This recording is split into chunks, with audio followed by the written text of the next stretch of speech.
negotiations and talks this week during the state's visits with the country of South Korea.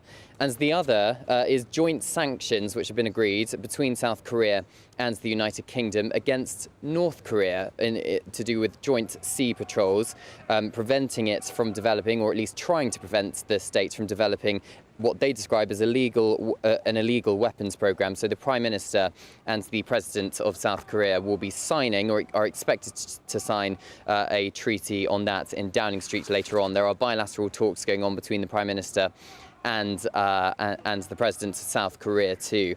The Prime Minister is also at Horse Guards Parade, as is the new Foreign Secretary David Cameron, and James Cleverly, as the new Home Secretary, is also going to be on the dais at Horse Guards Parade for this ceremonial welcome. But this trip is not without controversy either.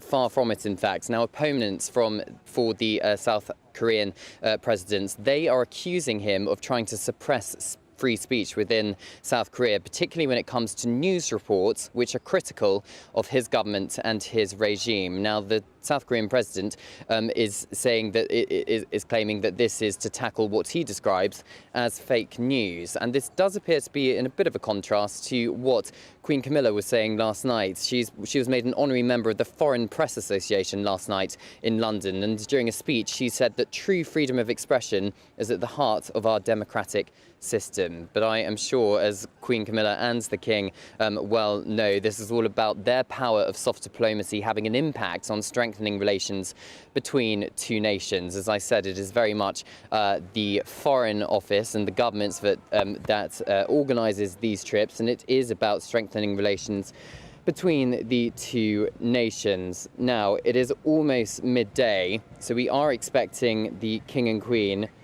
to leave Buckingham Palace, go down the Mall towards Horse Guards Parade.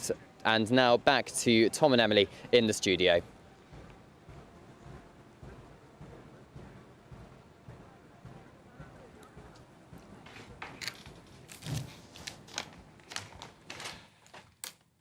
Well, that was Cameron Walker, our royal correspondent, giving us the latest on the state visit of the South Korean president and his wife. There'll be a major trade meeting, and we've now got Good Afternoon Britain next with Tom and Emily.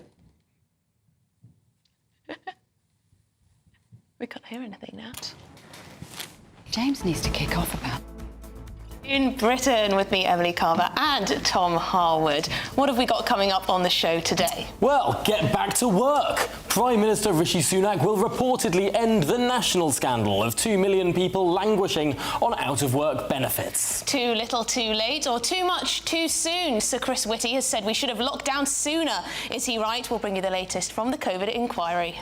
Police under fire. Lancashire police were wrong to reveal intimate details of Nicola Bulley's mental health and drinking habits after she disappeared. A landmark review into the police's handling of the case has concluded. And the Koreans are in town. King Charles and Queen Camilla will formally welcome the President and First Lady of South Korea to the UK today, ahead of key trade talks with the 13th biggest economy in the world.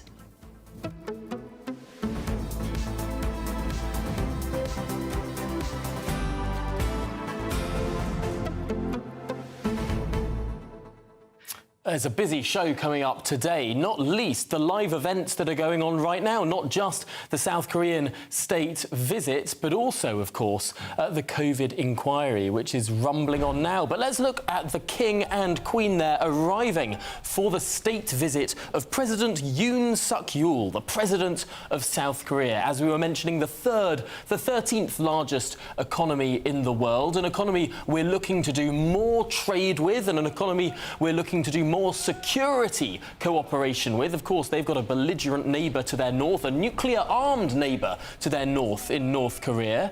But also, of course, there is the pomp and pageantry of this visit, a huge part of the cultural ties, the growing cultural ties between the UK and South Korea. There will be a series of very high-profile events for the President and the First Lady of South Korea. This is what they want, a bit of pomp and pageantry when they arrive in Britain. It really does make our position in the world a little bit more vibrant, right? Absolutely. This is what the royals really are there for. It adds that sort of sense of magic to an occasion. I think this is a lot more impressive for a foreign leader than walking up a dreary Downing Street and meeting whoever happens to be Prime Minister this week. The sort of longer-standing stead of the royal family is something that perhaps adds a bit of weight to our role in world affairs. Yes, and it does remind me personally of why it's so important that we do have a monarch. I know that's not the most popular opinion among some younger people these days, especially. Lots of Republicans about, but I think this is one of the many things we do very well in this country. But of course, trade talks, they are here as well for those. Kemi Badenoch's been doing quite a lot of work, has she not? She has been. Of course, the United Kingdom is looking to that region of the world, Southeast Asia, the Pacific region, as an area to really grow our trade. These are some of the fastest growing economies in the world. The United Kingdom signed up to the Comprehensive and Progressive Trans-Pacific Partnership last year, or this year, I should say. And that is a partnership that doesn't involve South Korea yet, but South Korea are looking to join that partnership too. It's a huge area for growth, for innovation, for trade, and a big opportunity for Britain now that we've left the European Union. But I do have to say that we have been talking about the royal family as if they're not particularly popular. I think that's only between 18 and 24-year-olds. Every other category of voter, every other age group does think that by a huge margin, the royal family adds so much to the United Kingdom. Yes, but you're absolutely right, Tom. I wasn't trying to do down our royal family. I wouldn't for a moment suggest you were. They do still very much have majority support. Shall we bring in our royal correspondent, Cameron Walker, who is there for us? So what are we looking at, Cameron? Can you describe the scene?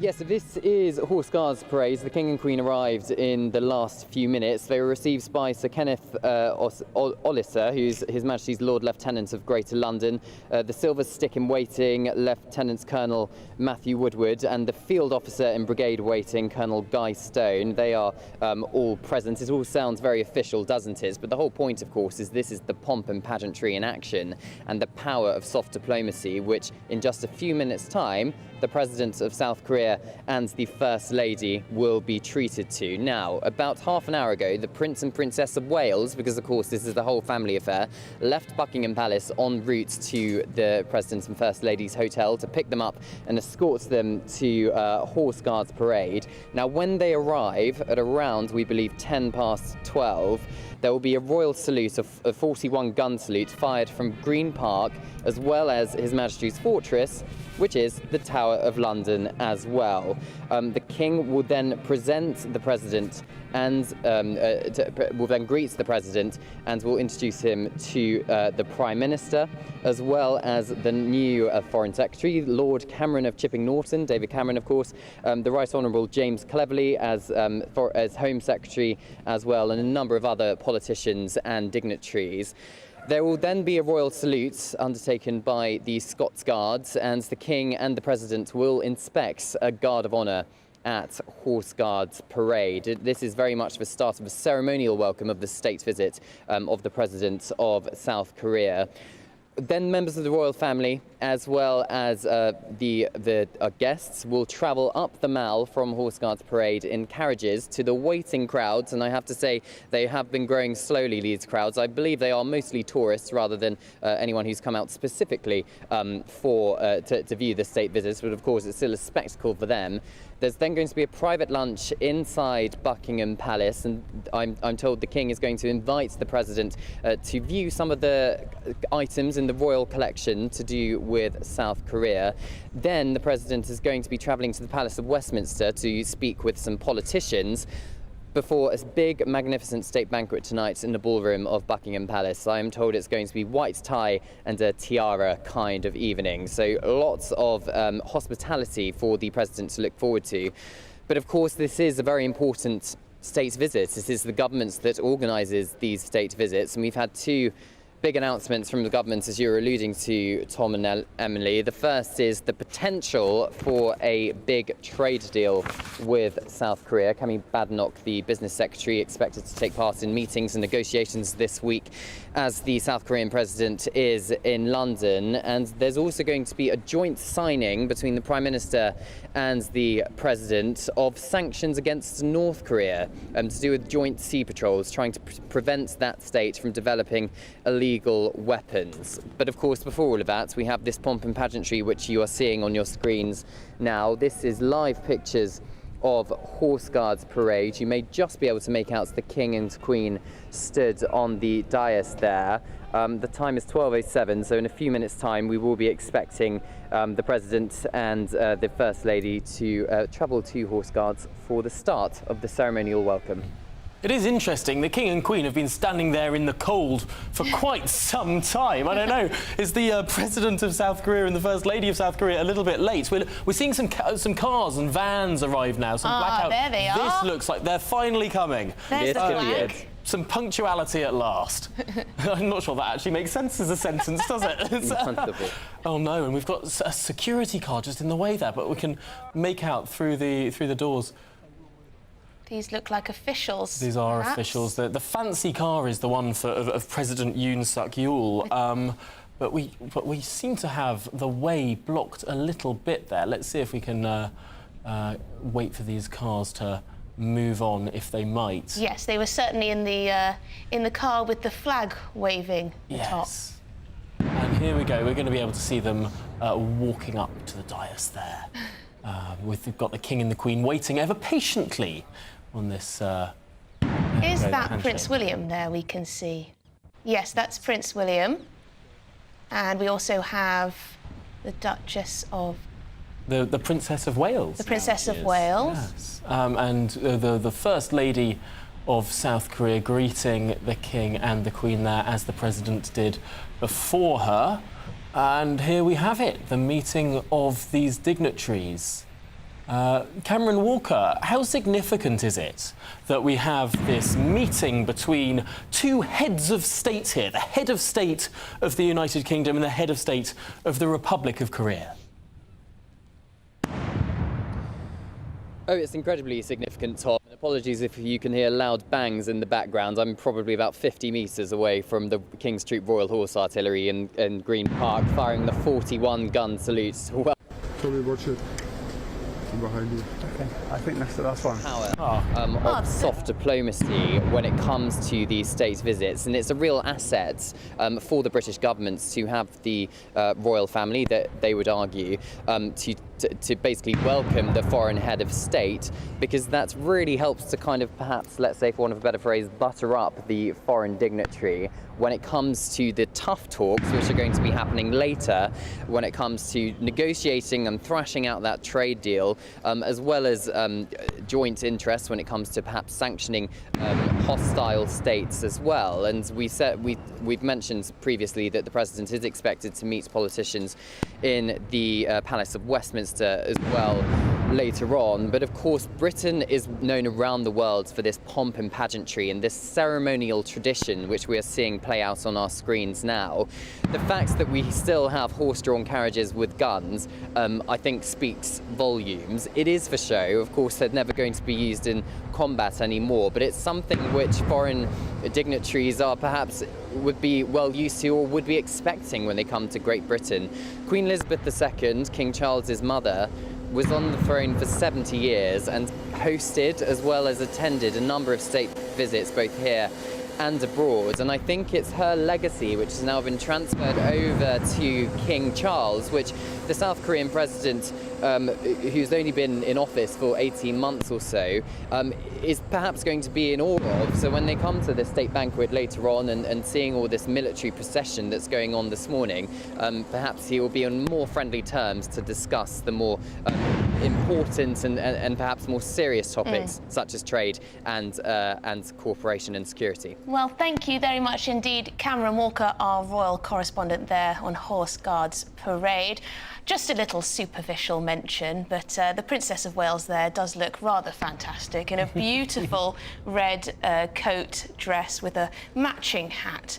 Very lovely indeed. We'll bring you the latest. We'll keep an eye on what's going on with this state visit and bring you updates throughout the show, but we're going to move on. Absolutely, because it's not just matters of state and pomp and pageantry, but also matters of, I suppose, economics, because Chancellor Jeremy Hunt is expected to tighten welfare rules in his autumn statement tomorrow. Yes, the aim is to tackle what the Prime Minister has called a national scandal. He's hoping cutting benefits by £4,680 a year from 2025 will see around 2 million people re-enter the workforce. Labour says, though, this is part of the Conservatives trying to wipe their hands of the last 13 years of Tory government. That's what they tend to say. But shall we speak to Christopher Hope for his astute analysis here? Christopher, thank you very much for joining us. We've heard this quite a lot. The government are desperate to get the 2 million or so people who are on out-of-work benefits of one or the other back into work. Is this a new initiative we're hearing about here? It is a new initiative. They're removing the benefits you have if you are claiming sickness benefits at home, things like getting bus passes and that kind of thing. That's the idea behind it. But the whole thought behind it is to go and get more people off benefits and back into work, because this week we'll be seeing hundreds of thousands of people arriving last year, net, in the years just gone, net migration figures going up. And the big concern for lots of people is we haven't got enough place to build new homes for those who are here. Why are we allowing so many more people to arrive? Let's get people who are on benefits back into work. That's the policy behind it. There is concern about it. People like Steve McPartland, a Tory MP, is concerned. He says, great to try and get people back off benefits, but let's be careful of using the stick. So it is an issue, I think, for some MPs in the Tory party as much as elsewhere, about being too hard on people who are on benefits, are at home, and maybe cannot work for very good reason.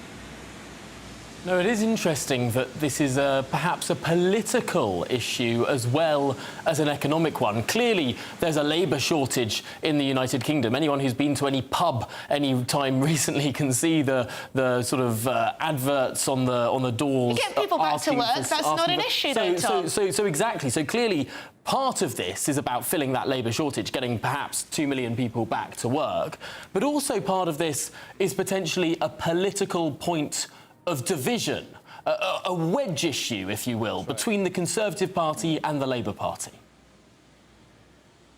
Tom, you're exactly right. I mean, everything the government behind me is doing, I'm standing here in front of number 11 Downing Street, ahead of tomorrow's autumn statement. Everything they're doing behind me is about driving that wedge issue, forcing Labour to take choices that the Tories think will be worth something at the next general election. One of them will be this kind of tougher line on those seeking benefits. They'll know that people on benefits generally might be seen as more left-leaning, more likely to support Labour. They've got a chance here to show they're on the side of the strivers, the workers. Tomorrow's autumn statement from the Chancellor, Jeremy Hunt, will try and promote entrepreneurs, those trying to pursue growth, grow the economy. That's the big focus. And the Tory party is no question trying to put itself on the side of them and trying to get others who can't work, ease them back into work, but using more of a stick than necessarily a carrot. Very much indeed. Christopher Hope there, our political editor in Westminster. You know, I think these proposals look very reasonable. Yeah. Hundreds of thousands of people with mobility and mental health problems will be told to look for work that they can do from home. Surely that's a benefit to society and arguably to the individuals themselves. Yes, you don't want people languishing on benefits. Just because you've got a mobility issue doesn't mean your mind doesn't work. Doesn't mean that you can't do... I mean... Exactly, it's bigotry to suggest We're literally sitting here in chairs. We're not moving much at all. People with mobility issues could do this job. I think it's absolutely outrageous that Some people might say better than us. It's outrageous to suggest just because someone has mobility issues, they can't, you know, go to work. The problem is, whenever the issue of benefits comes back on the scene, people are reminded of, I don't know, the early New Labour years and all the benefits Britain stuff across all of the papers and that, and they think that it's, you know, kicking people when they're down. But actually, it is not sustainable for 2 million odd people to just simply not be in work and in receipt of benefits. I would have thought some of them at least could find a job, and with the work from home culture, makes it a little bit easier, doesn't it? Yeah, and the argument would be that it would help them as well. Although, of course, the other side of the aisle will always say you're gonna miss people. People are going to fall down the cracks. Some people who genuinely can't work may well be sanctioned. That's what the Labour Party would say. But back to the pomp and pageantry of today. We've got more standing on that podium there from the King. We've got horses and carriages. Now, I wonder which carriage that is, actually, because we do know that there are a number of carriages that the royal family do use, some of which they like using, and other ones which tend to be the older ones lacking in suspension. Yes, it would be helpful to have a more royal correspondent detail what exactly we're looking at, but it is the pomp and pageantry at the Horse Guards Parade. We have members of the royal family standing there watching. It looks like perhaps there are photos being taken to celebrate the occasion. This is really what you want. If you're the president of South Korea, you want to come to Britain and get sort of this photo shot. You can imagine this in the papers in South Korea tomorrow with the golden carriages, with the King and the Queen, with the Prince and the Princess of Wales, with the men with the funny feathered hats on, all the rest of it. That's really what you come for, isn't it? It's what you want to see, and there you can see the press behind with their trying to get the best shot of the group there. Well, we'll bring you more updates when we can, but we've got lots more to get through on this show because... well, it's not one of your bugbears. This is Tom. one of my bugbears. This is not. It's not just about pomp and pageantry, because plans for a huge entertainment venue in East London with the highest resolution LED screen in the world have been rejected by Sadiq Khan. Yes, now this is a more important story than you might presume just by looking at it, because according to Tom, it represents everything that is wrong with this country. So the 300-foot-tall illuminated Sphere Stadium near the Olympic Park in Stratford would have immersive visual and sound systems to host concerts, sporting events and so on, and it would hold up to 21,000 people, But the London Mayor's office said the venue, which would have brought $2 billion in foreign direct investment into the UK, would be bulky and, quote, too bright. It would have a negative impact on local residents, so they say. I mean, Tom, I think you might have a point. I should explain what we're seeing on screen now for those watching on television. This is an identical sphere that has been built in Las Vegas. Now, these two spheres were proposed at the same time in 2018. The UK one has been languishing in the planning system and just rejected yesterday, whereas the Vegas one has been built and bringing in money. It's an atrocity. I think it's adorable, but more than that, it's $2 billion in investment in jobs, in growth, in high-skilled jobs. But now that Sadiq Khan has rejected this investment, another mayor elsewhere in the country has stepped up, saying he'd like to see this investment in his patch. So joining us now is the Mayor of the Tees Valley, Ben Houchen. Ben, thank you so much for joining us this afternoon. I should just say, first of all, when did you start to think that the Tees Valley might be a place for this enormous new stadium as opposed to London? Well, we're always open for investment from anywhere across the world, and we're doing some fantastic things in manufacturing and office space and development. And when we saw yesterday that Sadiq Khan, quite incredibly, was going to reject bringing this investment to London, we thought, well, why not try and keep it in the UK? We're going to open ourselves up. We would welcome them with open arms, and why wouldn't we have this in a place like Teesside that would attract not just people from across the country, but from people across the world on what will be a world-leading entertainment venue? Ben, do you think the people of Teesside would welcome this monstrosity of a sphere in their vicinity? Well, it's not necessarily representative, but I did do quite a lot yesterday on this. I put a lot on my social medias, and a lot of people across Teesside would absolutely welcome this type of thing. It's about jobs, it's about investment, it's about creating opportunity, but it's also about a bigger message, right? And it's one of the reasons that just frustrates me, largely about London, but other parts of the UK, in that when I speak to international investors, it seems like we're not open for business. And it's one of the reasons that Teesside's done so well in the last 3 or 4 years, is because we welcome this investment. We want to build things. We want to create opportunities for our local communities. And for Sadiq Khan to use such a pathetic excuse like light pollution in the centre of London for not building a world-leading entertainment venue is just an example of him being anti-growth, anti-business. And like I say, that should lead to opportunities in places like Teesside where we do welcome this type of investment. It's interesting because this has been a contentious project, but perhaps the most contentious thing about this isn't the decision that the mayor has finally come to more than half a decade after it's first been proposed. It's the fact that in the time that he's been deliberating this decision, the Americans have gone and built the thing, even across the time that there's been a pandemic and all the rest of it. It's open, it had a concert from the U2 in it recently. Beyonce is considering a residency now in the Vegas sphere. What does it say about our planning system? Not that we've come to one decision or another, but it's taken so long to come to a decision. Well, this is ultimately the problem. And again, like I say, it's one of the reasons that we're doing so well in that we cut through a lot of that nonsense. I mean, we provide planning at extremely quick speeds. And actually, when we speak to international investors, for example, you've just been talking about the presidential visit from South Korea. The South Koreans are building the largest investment ever in the UK in Teesside. And when I first sat with the chief executive of the company to attract that £500 million investment, they didn't believe that we could give them planning within 3 months because their experience of the UK is it takes 12, 18 months, 2 years, assuming that there aren't problems.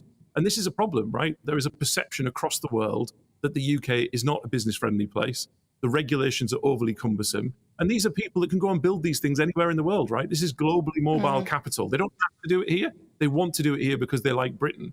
But when they come up against so many obstacles, if it's going to take them 2, 3, 4 years, or in this instance, 5 years just to get a decision not to do it, they'll go to France, they'll go to Germany, they'll go to America, they'll go elsewhere. And that is not good for us, right? That's about investment, it's about jobs, it's about creating opportunities. For our capital city as well, by the way. I mean, I would love it to come to Teesside, but it is absolutely madness that this type of venue is not being built in our capital city. Yeah, I think you're absolutely right on that one. And of course, Brexit was supposed to remove some of these barriers and get things going and change our outlook when it comes to regulations. But it seems that Khan has this slogan, London is open. And then he's standing there with $2 billion of investment before him. And he says, no, we don't want that investment. We don't want those jobs. Tees Valley, if you see the slogan behind Ben there, it says anything is possible. So that beats Sadiq Khan's slogan, perhaps. Ben, one of the criticisms might be that London is a global city of 10 million people. A venue for 21,500 people perhaps might make more sense in a global metropolis like that rather than the Tees Valley. What would you say to that criticism? We're not naysayers here, Tom. We've got opportunities and we think this can be done. I mean, just to give you an example, the population of Las Vegas is smaller than that of the Tees Valley. It's about 650,000 people live in Las Vegas. But it's not about the indigenous population, albeit they will see the opportunities and the jobs created from it. It's about the international investment. It's about attracting people from elsewhere in the UK. It's about the international visitors that would come to the UK specifically for this thing, which would only benefit UK PLC. So I don't buy that. Teesside's bigger than Las Vegas. You heard it here first. It's actually true. Feel free to look it up. But again, it's that type of thing. And again, it's why it should be in London, because it will attract more visitors. That's more money being spent in the UK from elsewhere. It puts us on that world stage as being a place where we can get these types of things done. It's just frustrating. But what I would say is whether this happens or not, and it's a long shot, right? But I always believe that you've got to be in it to win it. But even if it doesn't happen, what we're seeing in London is a real problem, because it's a great thing for Teesside, because I'm speaking to investors who are now fed up of London. They don't think they can get anything done. They can't build houses. They can't bring investment. They can't build venues like this. Yeah. And to be frank, there will be benefits that come to the rest of the UK as a result. I think you're absolutely right on that one. Sorry to cut in. We're just squeezed for time here. But thank you very much indeed. I think you're spot on when it comes to how long things take to build and get going in this country. Ben Houchen, Mayor of the Tees Valley. Do you know what I worry about, though, is that it might become, the Millennium Dome. Remember how long it took for that to be repurposed, and then it looks dated after a couple of years. The difference here is the Millennium Dome took millions and millions of public money, of taxpayers' money to build, whereas this sphere is private investment from the United States. Yeah, that's a key difference. So it's no money lost, it's money gained. Right, well, we have the latest pictures from Horse Guards Parade as Rishi Sunak, Prime Minister, Lord Cameron and James Cleverly welcome President Yoon Suk Yeol to the capital. There we go. There he is. There they are. Walking across Horse Guards Parade, plenty of pomp and pageantry there. And what a trio as well. A former Prime Minister, the current Prime Minister, and a man that some people tip as perhaps the next Conservative Party leader, were they to... He's one of the contenders, James Cleverly, the new Home Secretary there. But much more on this state visit. It's interesting that Lord Cameron is in the middle there. He's taking the prime ministerial position. Doesn't it? It does. The way his body language, David Cameron there, Lord Cameron now, he very much seemed to be leading the conversation there. Make of that what you will. I think he does miss being Prime Minister of this great country. Well, we'll bring you more. Let's just throw to a break. We'll be back in just a tick.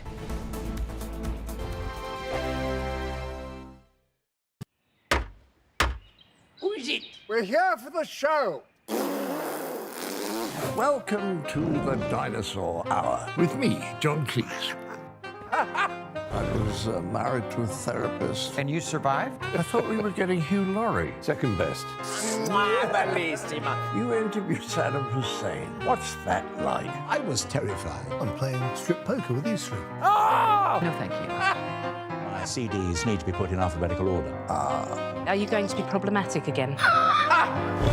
The Dinosaur Hour. Sundays at 9 on GBNews.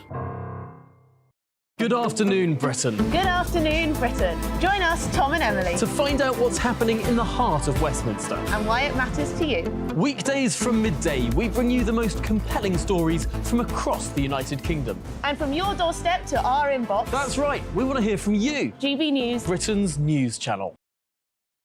I think the most exciting bit for me is talking to people. People who I think are ignored often by the major news channels.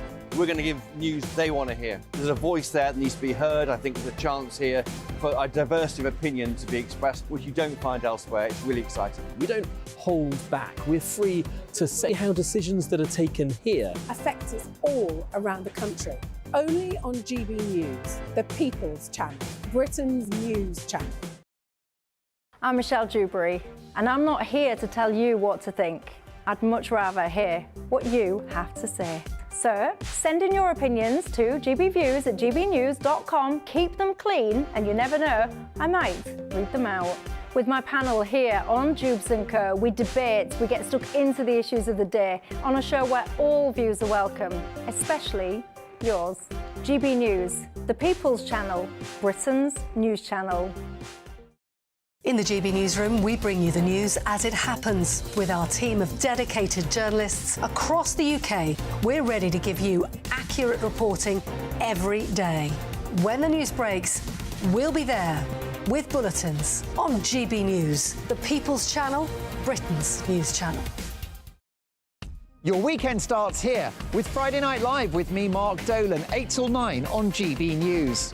Big stories, big guests and big laughs as we get you ready for a cracking weekend. That's Friday Night Live with Mark Dolan. Fridays 8 till 9 on GB News. Bring your own drinks. The admission's free. GB News, unlike other broadcasters, isn't obsessed with the London-Westminster bubble. We think there's a nation beyond the M25, and that's why we talk about the issues that matter across the land. Join me on State of the Nation, 8 to 9 o'clock, Monday to Thursday, on GB News. Daisy's listening, and you should too. Tired of the usual focus-tested, pre-prepared Westminster runaround? Well, so am I. So you want higher taxes? Is your department to blame for this? Are you rethinking this policy? Every Sunday at 9:30, I'll be sitting down with those in power to get the truth about the issues affecting you. Let's be honest, we've known about the cost pressures of this project for years, not months. That's the Camilla Tominey Show, a politics show with personality. On GB News, the People's Channel, Britain's news channel.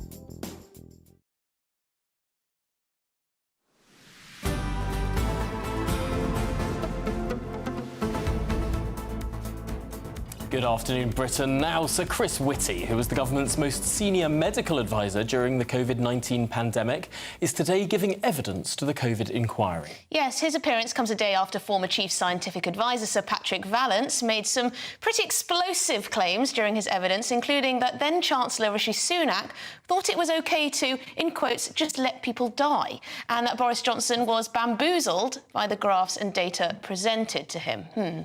But what's going on today? Let's get the very latest now with GB News presenter Pip Thompson, who's outside the inquiry for us. And Pip, what's Chris Whitty been saying?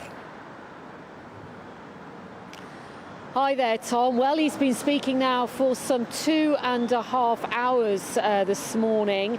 And what's been interesting is him talking about the claims that Sir Patrick Vallance had made yesterday that suggested that Sir Chris Whitty was a bit of a delayer over lockdown, and Sir Chris Whitty very much rejected claims that he was against shutting down the country. He told the inquiry that he was just more cautious about locking down the country in the early days of the pandemic because of its potential impact. Now, he was being quizzed by Inquiry Counsel Hugo Keith KC, who asked him, were you more cautious than your counterparts, i.e. Sir Patrick Vallance? And Chris Whitty replied, I did have a stronger concern, I would say, than some, that the biggest impacts of everything we did, and I was confident we were going to have to do them, to be clear about that. I was very aware that we essentially had two different things we were trying to balance, which was going in too early or going in too late, in which case you get all the problems of the pandemic running away. Sir Chris Whitty also said that with the benefit of hindsight, that first lockdown in March 2020 was a bit too late. He said, I was probably further towards, let's think through the disadvantages here before we act. And also in making sure that in giving my advice, ministers were aware of both sides of the equation. He also acknowledged that by mid-March it was clear that without action we were going to be in very deep trouble. Now, there was also much talk about the work of SAGE, the scientific body that advised the government. He very much defended the membership of SAGE. He said the group of experts were wide-ranging. You risked having it too small or too large. It's hard to get that balance right. But he did admit that scientists should have cottoned on to lockdown being a possibility in the early days of the pandemic, and said they hadn't considered the idea in February 2020. Now, while all this has been going on, Downing Street have responded to Sir Chris Whitty giving evidence today. He does remain England's chief medical officer, and Rishi Sunak apparently continues to work extremely closely with him. Absolutely fascinating, Pip, that there's a bit of a divergence between Chris Whitty and Patrick Vallance there. That is an interesting divergence that perhaps we hadn't picked up on before. We'll be back with you later on in the programme because... it's not going to please anyone, though, is it? Because those who were sceptical of lockdown aren't going to be very impressed at the economy, and there was no cost-benefit analysis, really, and those who thought we should have locked down immediately are going to be depressed. Well, no doubt we can discuss this more after your headlines with Sophia.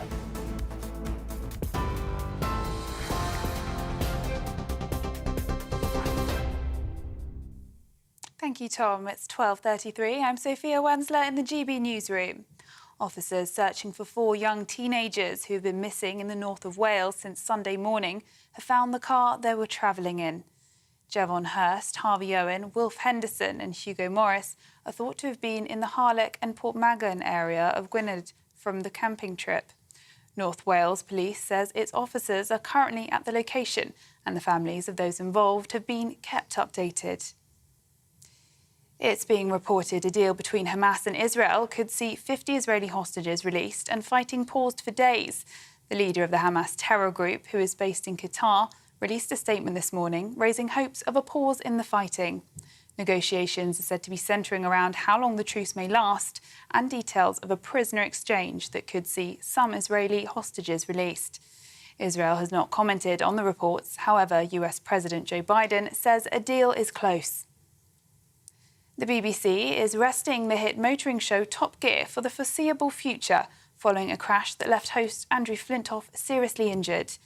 The 45-year-old was taken to hospital last December after he was injured in an accident in Surrey. The BBC says a health and safety review will be carried out, but it would be inappropriate to continue with the series. The King and Queen have welcomed the South Korean president at Horse Guards Parade. These are live pictures from outside Buckingham Palace, where the royal couple are hosting Yoon Suk-yeol and his wife for the first incoming state visit since the King's coronation, and the second in his reign. A state banquet will take place this evening, which is set to host 170 guests. And you can get more on all those stories by visiting our website at gbnews.com.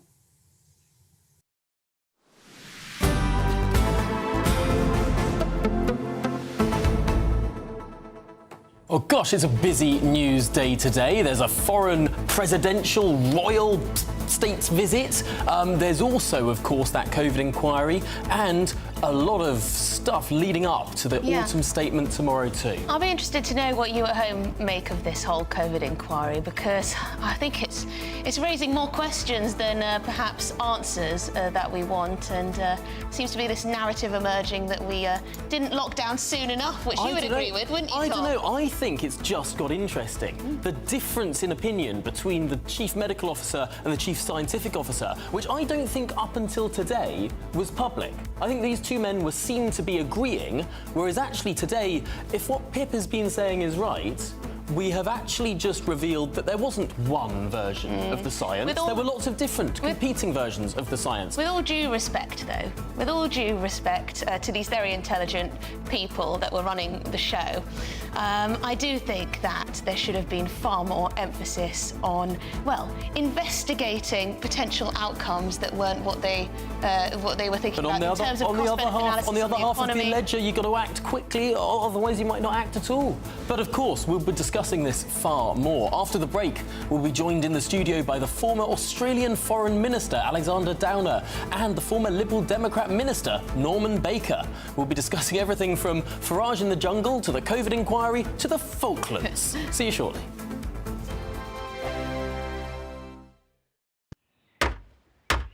Who is it? We're here for the show. Welcome to the Dinosaur Hour with me, John Cleese. I was married to a therapist. And you survived? I thought we were getting Hugh Laurie. Second best.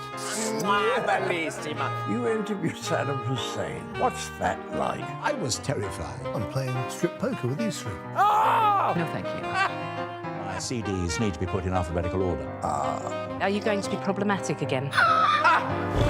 The Dinosaur Hour. Sundays at 9 on GB News.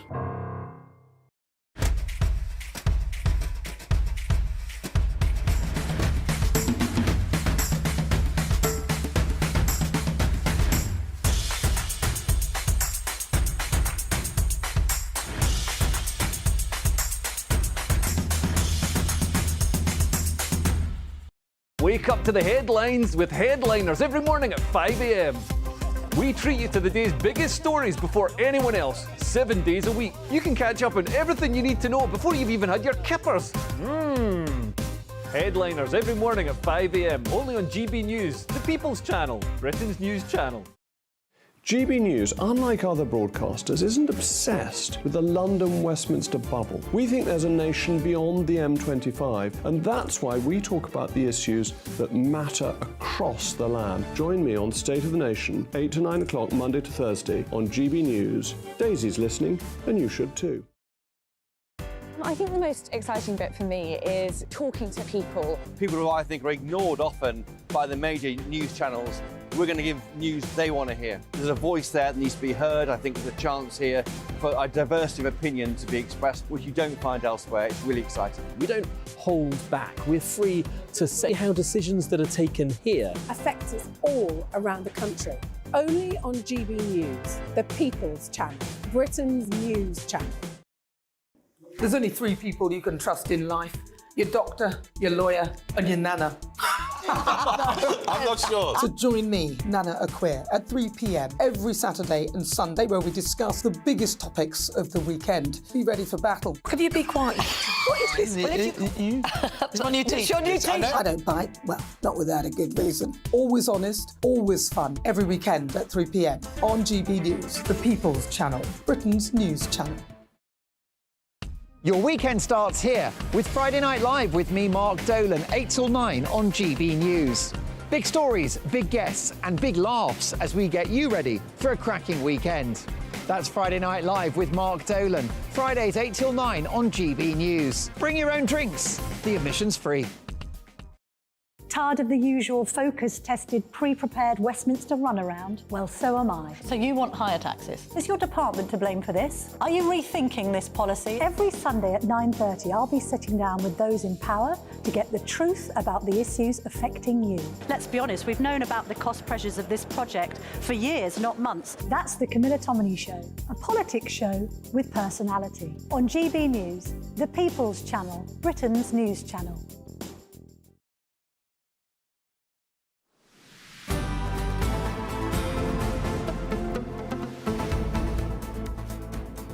Good afternoon, Britain. Welcome back. I am Emily Carver and this is Tom Harwood and we're with you until 3 o'clock. Now, joining us in the studio is former Australian Foreign Minister Alexander Downer and former Liberal Democrat Minister Norman Baker. Thank you very much indeed for joining us. We've got a lot to get through. We've covered so much on this show already this afternoon. It's such a busy news afternoon.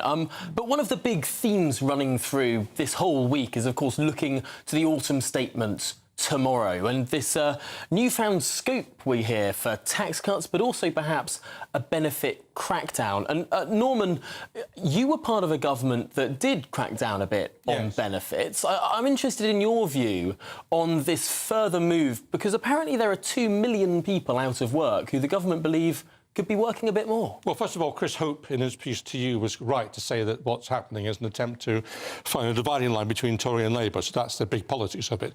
Secondly, it is quite clear there are some people who are on benefits who could be in work, there's no doubt about that, but it's also the case, and I saw this as an MP, that people who were sometimes on benefits had those benefits taken away after a probably very cursory examination, actually needed those benefits. So we ought to make sure when benefits are taken away, they're taken away from people who can work and not those who are genuinely unable to do so.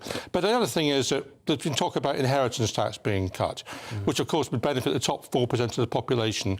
It would send a very bad signal, I think, not least of all to the Red Wall, if we end up with the people who are richest in society having a tax cut and those who are on benefits, which aren't terribly generous, having those clamped down on. Alexander, is this a debate that rumbles on in Australia as well? I can imagine so. It used to be. We used to have debates about benefits, but I think they've been refined sufficiently that now people who need benefits get them and people who are rorting the system, you know, are ripping off the system, don't get them. So you do have to have a test.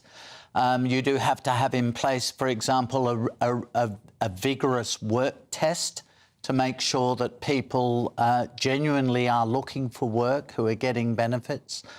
Because, you know, some people will try to rip off the system, be realistic about it, some do. Yeah, just to... we've had a few emails coming in from people who are on benefits for various reasons saying, you try living off X amount that they receive on universal credit or other disabled payments and so on and so forth. Questioning how generous actually the welfare system is. No, that's a different question, though, how generous it is. Yes. Not whether people are eligible for the benefits. Right, people who suffer from disabilities or have major health problems and so on, you can understand paying them benefits and are the benefits sufficient? That's an open debate. But it's people who are able to work, who decide they don't feel like working, who are ripping off the taxpayer. I mean, that shouldn't be allowed, and the government is culpable if they're allowing that to happen. Yeah, but Norman, on that point, we've also received messages from people who say it's actually very difficult as a disabled person to get work, so even if they try to, struggle to find a position. Well, if they try to find work and can't find it, then they're not their fault, is it? I think the issue is that the quality of the test.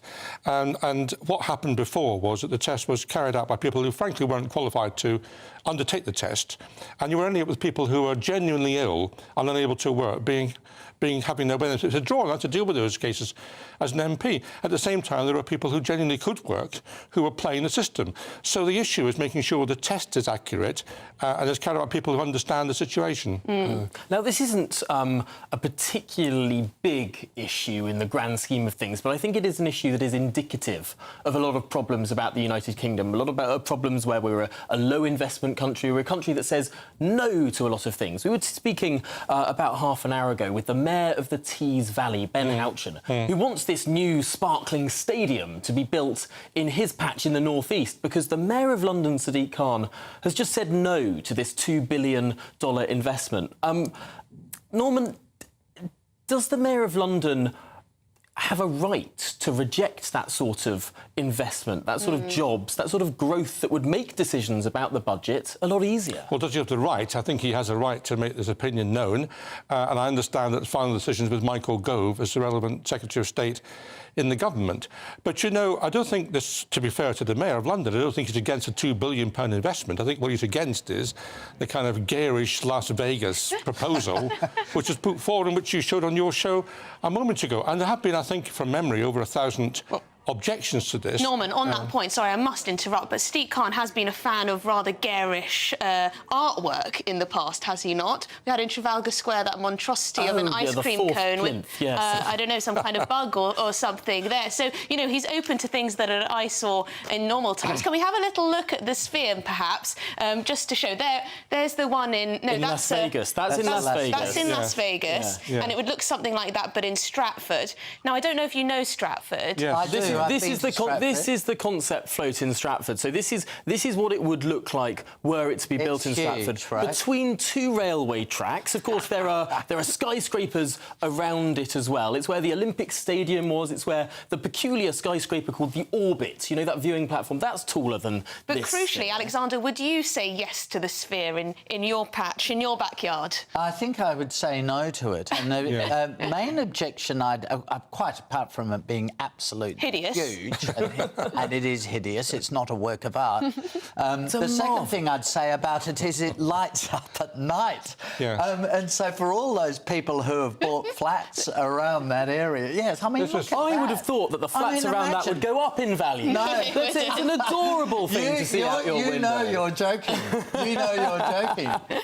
Everybody would object to that. That really... That's horrendous. It's not been thought through properly. I mean, I having it at Teesside, I'm not sure. Even in Teesside, people might... But the mayor... I mean, it is attracting people to Las Vegas, and we should emphasise it's not just the screen on the outside. On the inside, it's this immersive screen, and U2 did the first concert there. It was sold out and incredible. Beyoncé's looking for U2 can do concerts at Wembley or the Millennium Dome. Issue here, because I understand Millennium Dome, that one of the big behind-the-scenes lobbying efforts against this sphere has been from the O2. Another big concert venue in London. Is there potentially rent-seeking going on here, trying to close down competition, keep prices high for consumers? Well, there may well be, but that doesn't disqualify the point of view expressed. The point of view expressed is the point of view expressed. Well, so I'm with Norman. I think there would have been... There we go. We've got two sides. An anti-growth coalition has grown. From one eyesore to a sight for sore eyes, it is GB News presenter and former politician Nigel Farage, who has, of course, been in the jungle, and he bared all, did he not? Or a little bit too much. I don't know if we're allowed to see this. Let's have a look. Last night in the jungle. No, but no. No, we're not. I've just been told in my ear we're absolutely not showing the bare behind of Nigel Farage on afternoon television. I knew we weren't showing that clip. I just wanted to use it as you know, the introduction to what was a rather interesting debate in the jungle, which was, of course, about Brexit. The thing is the intolerance that came because Brexit was about immigration. And I remember your poster, which I thought it was shameful what you did, Nigel. Sadly, it was absolutely true. What was the poster, sorry? Can I just cut in? Can you educate It was a poster just showing mass young men moving illegally across borders. But it was about demonising migrants. And saying that was wrong. No, it wasn't. Maybe in your view it was, but it wasn't. But it's not only just my view. You can see lots of the campmates there getting up and leaving, which I feel like is just about every Christmas dinner that many people have been at. But Alexander, this is interesting because it's a debate about Brexit happening in Australia, one of those countries that we're supposed to become closer to upon leaving the European Union. What's your view of how Brexit has panned out and the points that Nigel was making there? Well, there are all sorts of things to say about it, but first of all, the UK has become closer to countries like Australia, and UK used to have a single market with the European Union. It has a free trade agreement, has still free trade with the European Union, but a free trade agreement now with Australia. We have developed the Australia-UK-US security agreement known as AUKUS. So there are all sorts of things that are happening. I mean, I think the benefits and disbenefits of Brexit will take years to unfold. But I've always said I'm not sure that Brexit in and of itself is going to make as much difference as the ideologues on both sides of the debate claim. Ultimately, this country's future is going to be determined by the quality of domestic policy. And if you have policies that encourage investment, make the country competitive, then whether you're in the European Union or not won't be the issue. You will do well. I mean, Australia is not in the European Union and it has done better than the UK over the last few years. It's slowed down a bit now, I'd have to admit. It has had a change of government. It's about more accountability, as you say. So the responsibility is solely on our national government, which we elect. But on the point that Fred, the famous chef or maitre d', was saying there about the way it was campaigned, some images that were promoted of lots of men from Africa and Middle East coming across Europe. Was that prophetic or was it whistleblowing? Well, I mean, I think it's a fair argument that you take control of your borders. I mean, you may argue that the government hasn't done very well in controlling the borders. I think that's a fair argument. But the British government and the British people take full responsibility now for immigration policy, whether they want more or whether they want less, whereas before, with freedom of movement throughout the European Union, the whole of the European Union took control. Well, this poster here, which says at the bottom, we must break free of the EU and take back control of, presumably, of our borders, behind his arm.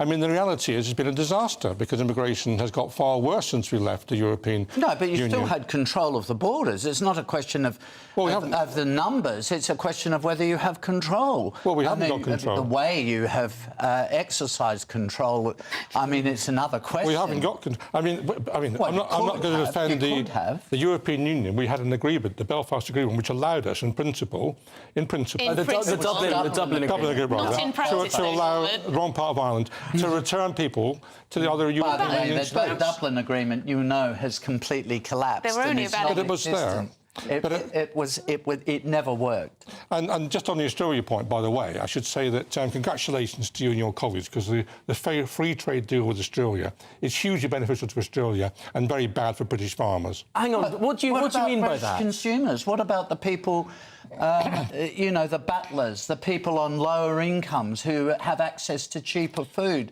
You want them to pay more for their food. You want to push up their prices. I don't want and yet you've had a huge inflation problem and you want to drive up inflation still further in order to subsidise rent seekers. I don't want to push our farmers and fishermen out of business, so that's what you're saying. Well, they're not going to be put out of business. Well, a lot of them are.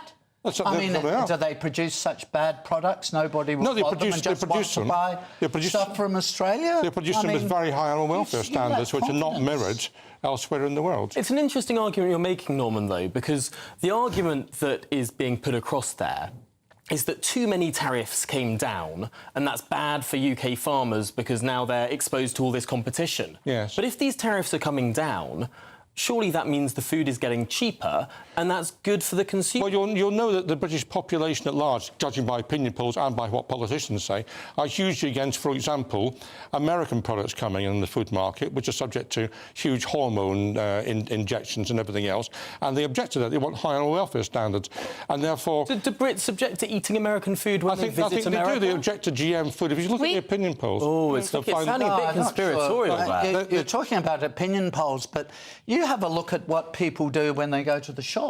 Well, you don't... I mean, let's say you're on a low income. Yeah. Let's just imagine that hypothetical situation. If you were on a low income, we could talk all day about this.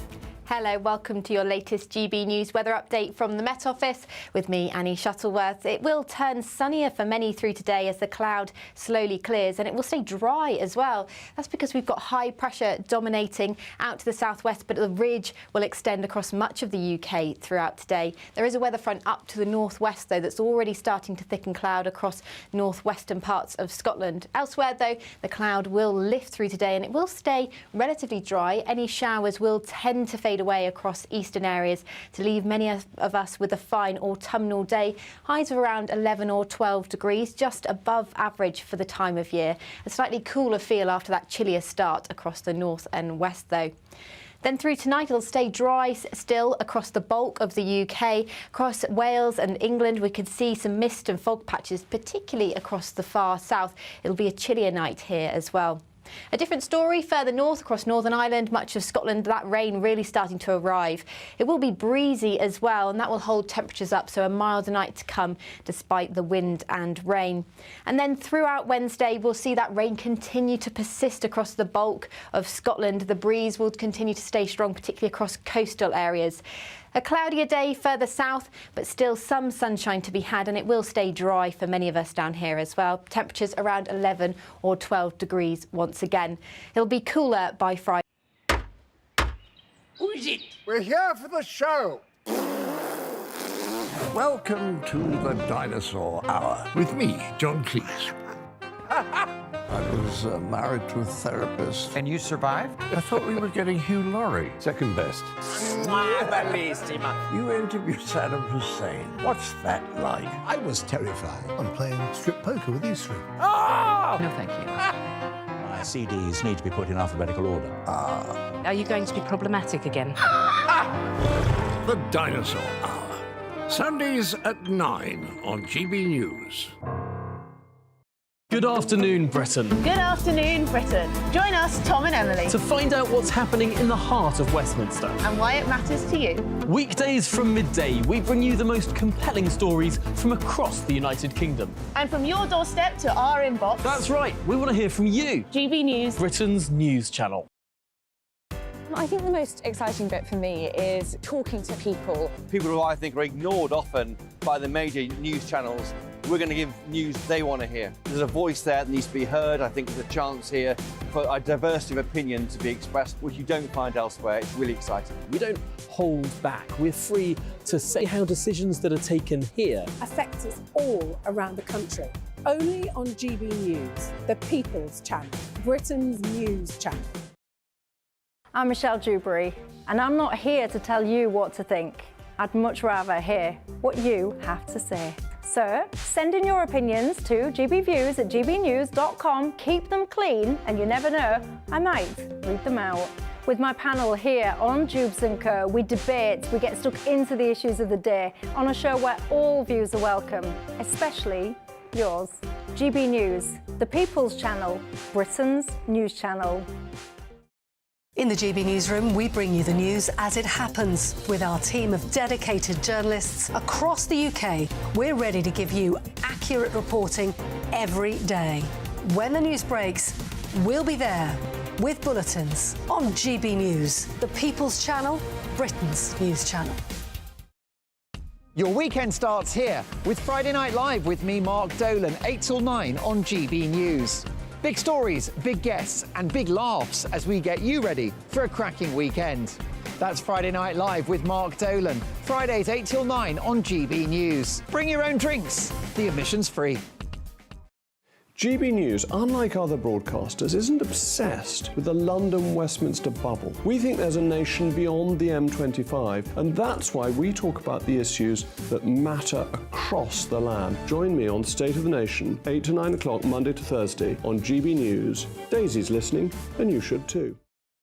Tired of the usual focus-tested, pre-prepared Westminster runaround? Well, so am I. So you want higher taxes? Is your department to blame for this? Are you rethinking this policy? Every Sunday at 9:30, I'll be sitting down with those in power to get the truth about the issues affecting you. Let's be honest, we've known about the cost pressures of this project for years, not months. That's the Camilla Tominey Show, a politics show with personality. On GB News, the People's Channel, Britain's news channel.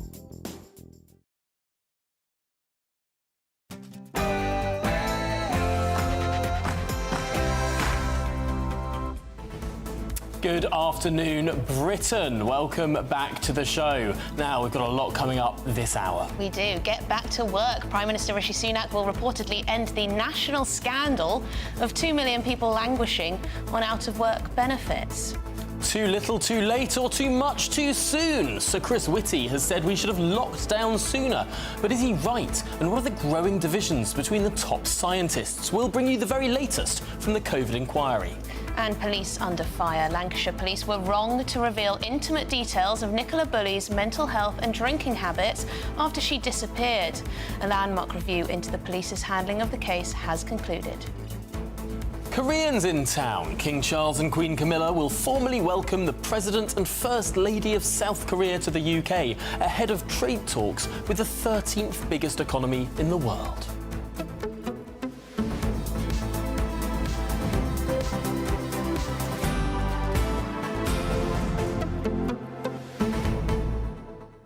Well, we've been saying it all afternoon. There's so much news going on, not least the COVID inquiry, where Sir Chris Whitty, who is still the Chief Medical Officer for the government, has been before those inquiry lawyers today. And the very latest line is that Chris Whitty was saying the government couldn't be confident that the public would follow the rules if they were implemented. This is quite interesting because a lot of people say that the public had already changed and adapted their behaviour when we heard of this virus. If you cast your mind back to the first lockdown, before we'd had that shock announcement from the government that we were in fact going to have to stay in our homes for 2 weeks, was it? Yeah, well, 3 weeks to flatten the curve. Initially 3 weeks, and then it went on and on and on, as we know. We don't need to go over that. But public behaviour had already changed. But of course, some people, and Sweden carried on in that vein. Do you know, Dominic Cummings actually referenced this in his evidence to the inquiry. He said that to some extent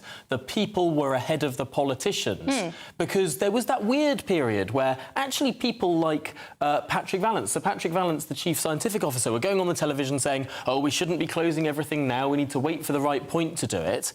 Meanwhile, lots of other European countries were closing, and some people in the United Kingdom were taking their children out of school, were stopping going to work in person. I think so much ahead of the politicians. I think so much of it came down to peer pressure and politics and public perception. And I want to know whether there was adequate cost-benefit analysis of all the restrictions that were imposed. And it appears as though there wasn't. Instead, we've got a lot of name-calling and passing the buck, in my humble opinion. Anyway, let's get to the headlines with Sophia.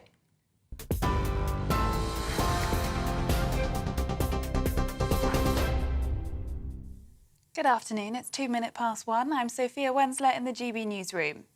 Officers searching for 4 young teenagers who've been missing in the north of Wales since Sunday morning have found the car they were travelling in. Jevon Hurst, Harvey Owen, Wilf Henderson and Hugo Morris are thought to have been in the Harlech and Porthmadog area of Gwynedd for a camping trip. North Wales Police says its officers are currently at the location and the families of those involved have been informed. It's being reported a deal between Hamas and Israel could see 50 Israeli hostages released and fighting paused for days. The leader of Hamas terror group, who is based in Qatar, released a statement this morning, raising hopes of a pause in the fighting. Negotiations are said to be centering on how long the truce may last and details of a prisoner exchange that could see the release of Israeli hostages. Israel has not commented on the reports. However, US President Joe Biden says a deal is close. The government's most senior medical advisor during the pandemic is giving evidence at the COVID inquiry. Sir Chris Whitty described the mantra of following the science as being a milestone around his neck. That blurred the lines between science and politics. He also told the inquiry that with the benefit of hindsight, the first lockdown in March 2020 was a bit too late. He was cautious about locking down the country in the early days of the pandemic. He said due to its potential impact on disadvantaged people and those living alone. One of the problems I had in thinking this through was I think some people were thinking that this was just a matter of getting through a few weeks and then we're out and then it's all fine. My view is you had to think about this over the course of the epidemic as a whole, and that was clearly going to go on for a lot longer. Hence why we put so much emphasis, for example, on research. My view was always that you were only going to get to a situation you would not have to consider NPIs for the sake of argument once you'd got medical countermeasures. Government borrowing was higher than expected in October, reportedly due to cost of living payments and benefits. The Office for National Statistics says public sector net borrowing stood at £14.9 billion last month. That's £4.4 billion more than a year before. The Chancellor says that while the government has reduced inflation, more work is needed to achieve the Bank of England's goal of 2%.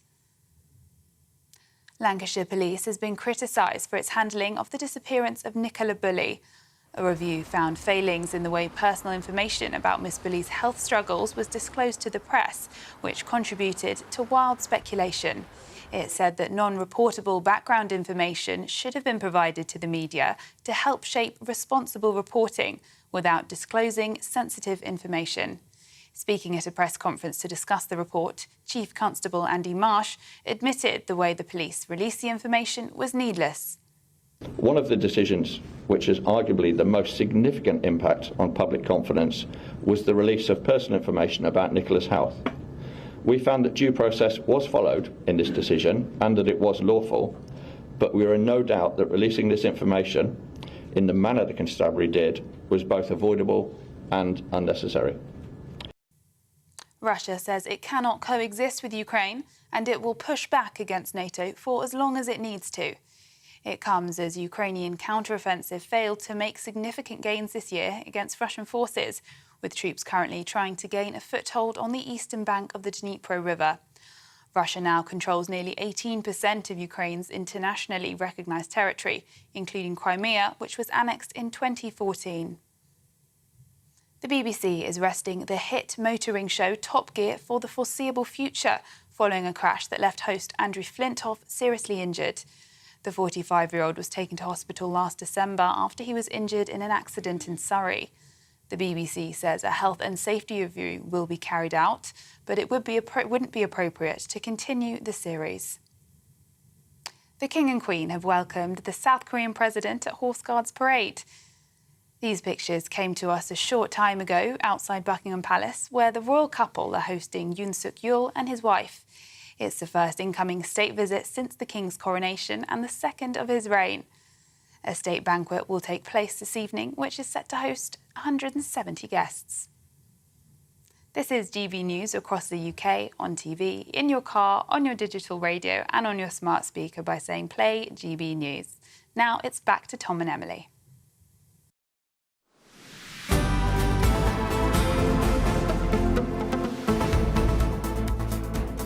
Welcome back. Now, as we were discussing before, Professor Chris Whitty is continuing to give evidence at the COVID-19 inquiry. The latest line is that the government couldn't be confident the public would follow the rules. It's something we heard before, this idea perhaps of fatigue with regard to the rules that Dominic Cummings was referring to several weeks before. Yes, so his greatly anticipated appearance comes a day after former Chief Scientific Advisor Sir Patrick Vallance accused England's Chief Medical Officer of being a delayer over lockdown, and then Chancellor Rishi Sunak of being OK with just letting people die of COVID. Well, let's get that very latest now with GB News presenter Pip Thompson. And what's Chris Whitty been saying now? Hi there, Tom. He's been speaking for some 3 hours at this inquiry. England's Chief Medical Officer, but also described once as England's geek-in-chief. Now, what he's had to say has been interesting because there was suggestions yesterday when Sir Patrick Vallance gave evidence that there was a little bit of a tension between the two of them over the timing of lockdown and when those restrictions should come in. And the suggestion was that Sir Chris Whitty was a bit of a delayer. Now, he's rejected claims that he was against lockdown. He said he was more cautious about locking down the country in the early days of the pandemic because of its potential impact. Just have a listen to this.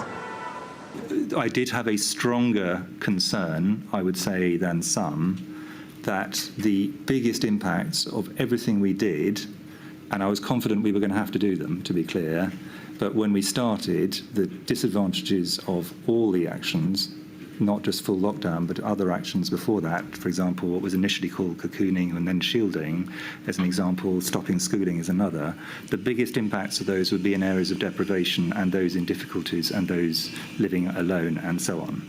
So I was very aware that we essentially had two different things we were trying to balance. The risk of going too early, in which case you get all the damages from this with actually fairly minimal impact on the epidemic, and the risk of going too late, in which case you get all the problems of the pandemic running away. Now, as we will, I'm sure, come on to, my view is, with the benefit of hindsight, we went a bit too late on the first wave. It was a face, wasn't it, that we came to know only too well during those COVID briefings. Sir Chris Whitty on one side, Sir Patrick Vallance on the other, and Boris Johnson, the former Prime Minister, in the middle. Sir Chris Whitty became somewhat of a national figure, and this is why what he's had to say has been so fascinating as well. Something else he told the inquiry earlier is that with the benefit of hindsight, that first lockdown in March 2020 was, in his words, a bit too late. He said, I was probably further towards, let's think through the disadvantages here before we act. And he also wanted to make sure that in giving any advice, ministers were aware of both sides of the equation. Now, in the last few minutes as well, he's also been talking about former Prime Minister Boris Johnson, saying that Mr. Johnson made decisions in a way that were unique to him. And Inquiry Counsel Hugo Keith QC said there was clear evidence that the former Prime Minister had a difficulty in reaching clear, consistent positions, with ample evidence relating to oscillation or backing and veering. So when asked if he witnessed this, Sir Chris Whitty said the way Mr. Johnson took decisions was unique to him. Now, Mr. Keith KC pushed Sir Chris Whitty a little bit more on this, and he added, Sir Chris Whitty, that Mr. Johnson has quite a distinct style, but lots of other people have got quite distinct styles. And then he said that his role was not to make commentaries on individual politicians. Well, Sir Chris Whitty will be speaking to the inquiry, we think, for the rest of the afternoon. Tomorrow, it is the turn of his deputy, Sir Jonathan Van Tam, and then next month will be the turn of Boris Johnson, former Prime Minister, and the current Prime Minister, Rishi Sunak. What we haven't heard yet is anything about the Eat Out to Help Out scheme, what Sir Chris Whitty thought about that. We'll be hearing more, I expect, this afternoon.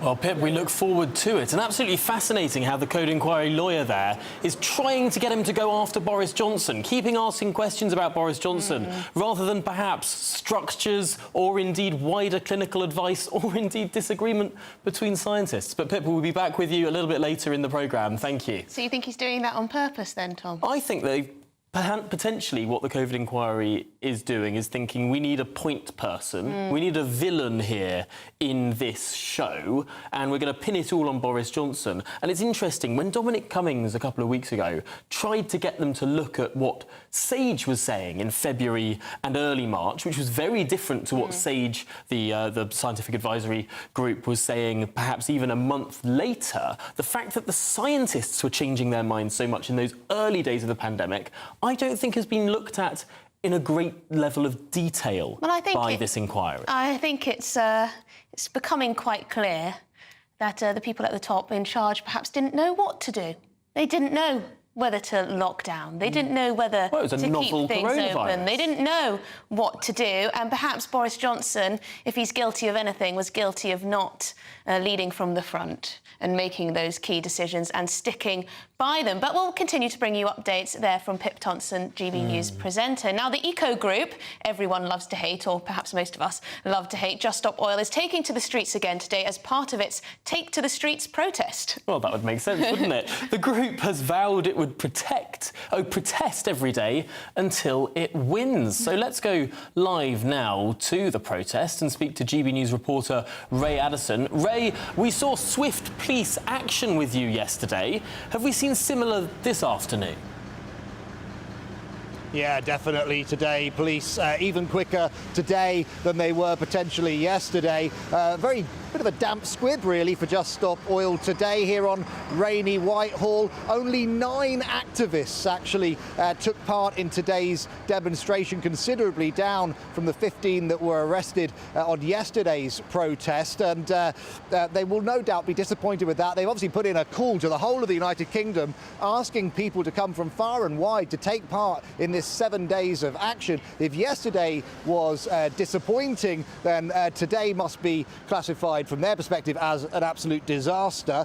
One person, notable attendee, who did not take part in the actual protest on the roads, but was there to lend his support, I was told, is Jonathan Porritt. He's the former co-chair of the Green Party, former director of Friends of the Earth, and of course has given advice for over 30 years to King Charles on environmental issues. He's reportedly helping with some of the financing for Just Stop Oil, and he was here to speak to some of the members. But as I said, he didn't actually go onto the roads here.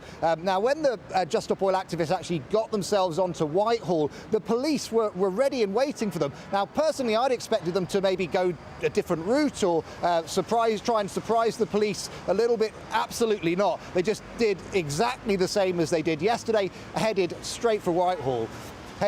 Headed straight for Whitehall, and they walked down here. They were issued with that Section 7 notice and arrested within 30 seconds or so of starting that protest. There was a little bit of a comedy moment, because when they actually came onto the road, half of the protesters pointed the other way and the other half were pointing down towards Parliament. It looked like they hadn't even discussed which way they were actually going to do the protest, so they might want to think about that in future. Like I said, all arrested within a minute or so. Members of the public were applauding their arrest. One woman came over to, from member of the public came over, shouted in somebody's face, "Get a job." Of course, as they were being arrested, several just went floppy into the road. They were lifted and shifted onto the side of the pavement here. And I managed to catch up with one of the women being arrested. This is what she had to say. I marched because our government is licensing 100 new oil and gas fields. They're maxing out the UK's oil reserves. This is criminal. It's going to result in absolute catastrophe, the death of millions of people. It really is that bad. Somebody needs to tell the public the truth, that this is what is happening. They're not taking enough action on climate. They're completely ignoring the wishes of the British people. 60% of the public want tougher action on climate, and they're completely being ignored. And we have no option. Politics is broken. So there, as you can see, a range of views here from the Just Stop Oil supporters. They're disappointed that we're not all talking more about the actual issues, why they're protesting. Obviously, they want to stop all new oil and gas licences. However, of course, a lot of the focus is on the protest. You can see the last police van there moving away, taking those protesters off to be processed and possibly charged. So, yeah, much less of a circus today and much fewer supporters as well. Amazing how a little bit of rain will perhaps turn a protest into a damp squib, but fascinating. Out of the whole country, out of 70 million people, just nine appearing on Whitehall. Thank you very much, Ray Addison, there, our GB News reporter. Do you know what I think it is? I think it's, well, firstly, two things. Just Stop Oil has probably lost quite a lot of its initial popularity. And second of all, it's quite a packed schedule when it comes to protests at the moment, because on Saturday you have pro-Palestine protests, which dominate Whitehall. So if you rock up with your Just Stop Oil, you're not going to get much attention there. And then on Sunday, we have also anti-Semitism marches planned, particularly for this weekend. So I wonder if that's why Just Stop Oil chose to do this weekday thing, but it's become a bit of a flop. They are going up to the weekend as well, but I do think that if you're a sort of a progressive type who likes to do the trendy protest thing, perhaps things have moved on. Perhaps, I mean, we did see some of those Just Stop Oil protesters with little Palestine pins on their lapels. Perhaps that's just the cause célèbre at the moment, and even the curious and spurious claims that millions of people will die because we're digging out a bit more oil. I'm not sure. But it may be the rain. It may be the rain. Who knows? But plenty more happening today as well. Perhaps something slightly more important. The King and Queen have officially welcomed the President of South Korea and the First Lady of that country to Buckingham Palace. Yes, members of the royal family, including the Prince and Princess of Wales, will host a state banquet. That's at the palace this evening in their honour. It's the first incoming state visit Charles and Camilla have held since the King's coronation. Well, our GB News royal correspondent Cameron Walker can tell us much more. He's at Buckingham Palace. And Cameron, I hope that the rain hasn't dampened the spirits of this visit. Oh, I don't think so, Tom. It's an incredibly busy day for the royal family. Of course, it's their power of soft diplomacy in action here. It's the state visit of the South Korean President Yoon Suk-yeol and the First Lady. Of course, we have to remember it's the government and the Foreign Office that decides to organise these state visits, and perhaps with good reason, because we have had two announcements from the government this morning to coincide with the pomp and pageantry that's associated with the royal family and the British military here in London. The first of all is the announcement that the UK and South Korean governments will be taking part in trade talks. Business Secretary Kemi Badenoch and her counterpart are expected to be at Mansion House on Wednesday at the UK-Korea Business Forum. As well as that, they have announced, the UK government and South Korean government, that they're going to be jointly announcing new sanctions on North Korea to try and stop their illegal weapons program there. But of course, it started off with an official welcome from the head of state here in the United Kingdom, His Majesty King Charles III, at Horse Guards Parade. The only way we know how, really, military pomp and pageantry. So the ceremonial welcome with a royal salute undertaken by the Scots Guards, the King and the President of South Korea inspected the troops at Horse Guards Parade. The Prince and Princess of Wales had taken the President and First Lady from the hotel to Horse Guards Parade, and I have to say the Princess of Wales has become a bit of an internet sensation this morning. She was wearing a striking red cape and coats by Catherine Walker and a matching hat by Jane Taylor. Well, after that ceremonial welcome, they travelled back up the Mall in carriages, members of the royal family and dignitaries from South Korea, to Buckingham Palace, where there was a guard of honour presented to them in the quadrangle by the 1st Battalion Welsh Guards.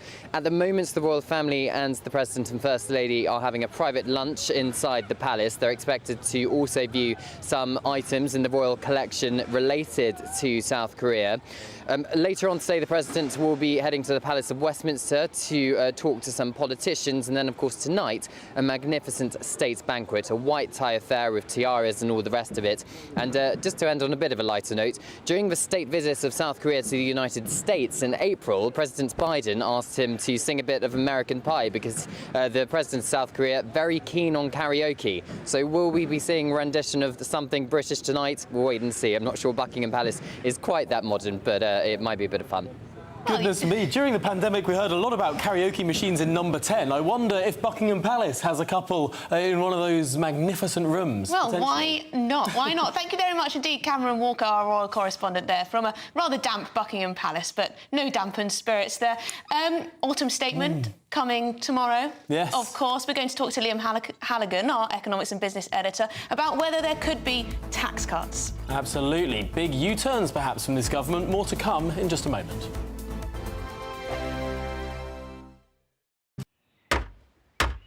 Who is it? We're here for the show. Welcome to the Dinosaur Hour with me, John Cleese. I was married to a therapist. And you survived? I thought we were getting Hugh Laurie. Second best.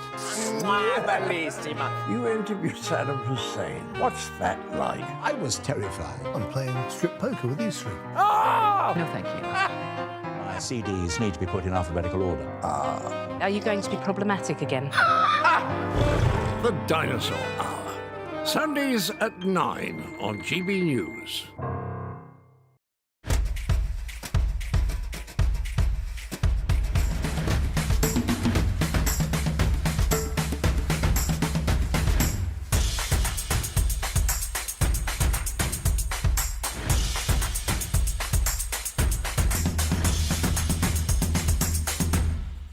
Wake up to the headlines with Headliners every morning at 5 a.m. We treat you to the day's biggest stories before anyone else, 7 days a week. You can catch up on everything you need to know before you've even had your kippers. Headliners every morning at 5 a.m. only on GB News, the People's Channel, Britain's news channel. GB News, unlike other broadcasters, isn't obsessed with the London-Westminster bubble. We think there's a nation beyond the M25, and that's why we talk about the issues that matter across the land. Join me on State of the Nation, 8 to 9 o'clock, Monday to Thursday, on GB News. Daisy's listening, and you should too. I think the most exciting bit for me is talking to people. People who I think are ignored often by the major news channels. We're going to give news they want to hear. There's a voice there that needs to be heard. I think there's a chance here for a diversity of opinion to be expressed, which you don't find elsewhere. It's really exciting. We don't hold back. We're free to say how decisions that are taken here affect us all around the country. Only on GB News, the People's Channel, Britain's news channel. There's only 3 people you can trust in life: your doctor, your lawyer, and your nana. I'm not sure. So join me, Nana Aquare, at 3 p.m. every Saturday and Sunday, where we discuss the biggest topics of the weekend. Be ready for battle. Could you be quiet? What is this? It's my new It's teeth. your new teeth. I don't bite. Well, not without a good reason. Always honest, always fun. Every weekend at 3 p.m. on GB News, the People's Channel, Britain's news channel. Your weekend starts here with Friday Night Live with me, Mark Dolan, 8 till 9 on GB News. Big stories, big guests and big laughs as we get you ready for a cracking weekend. That's Friday Night Live with Mark Dolan. Fridays 8 till 9 on GB News. Bring your own drinks. The admission's free. Tired of the usual focus-tested, pre-prepared Westminster runaround? Well, so am I. So you want higher taxes? Is your department to blame for this? Are you rethinking this policy? Every Sunday at 9:30, I'll be sitting down with those in power to get the truth about the issues affecting you. Let's be honest, we've known about the cost pressures of this project for years, not months. That's the Camilla Tominey Show, a politics show with personality. On GB News, the People's Channel, Britain's news channel.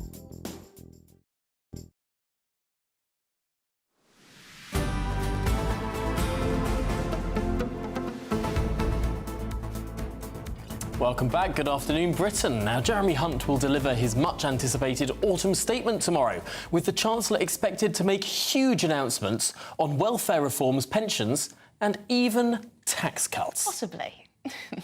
The Prime Minister has stipulated that now inflation is halved and growth is on the up, his focus will turn to cutting taxes, though he did say responsibly or sustainably or carefully. I can't remember exactly what his words were, but it was along that vein, so don't get too excited. But with the view to boost economic growth and reward hard work. Yes, he says, in a measured way. We'll do this in a serious, responsible way, based on fiscal rules to deliver sound money and alongside the independent forecasts of the Office of Budget Responsibility. And we can't do everything all at once. It will take discipline, and we need to prioritise. But over time, we can and we will cut taxes. Pretty unequivocal there from the Prime Minister. Well, let's make sense of it now. Joining us is our economics and business editor, Liam Halligan, with On the Money.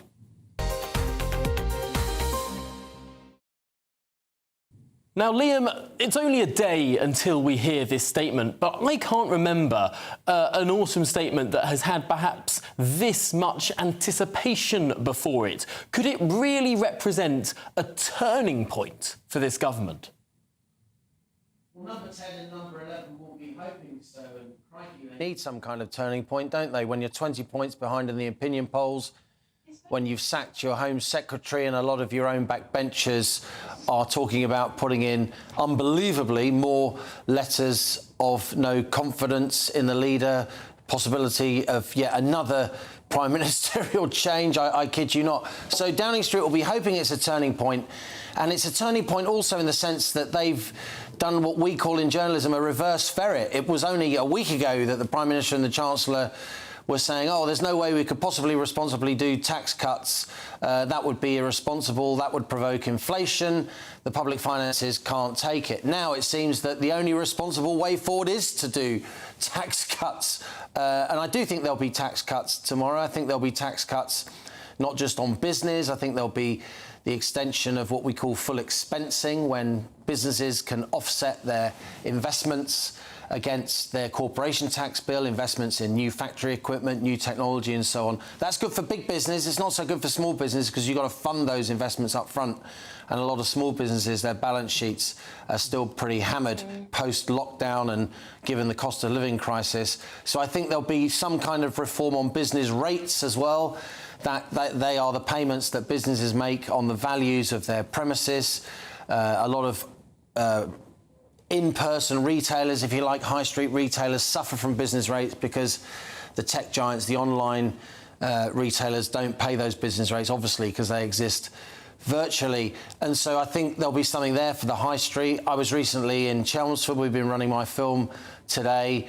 Even a relatively prosperous part of Britain, in Essex there, just northeast of London, about 30 miles, and lots of traders, lots of retailers, lots of consumers really are struggling.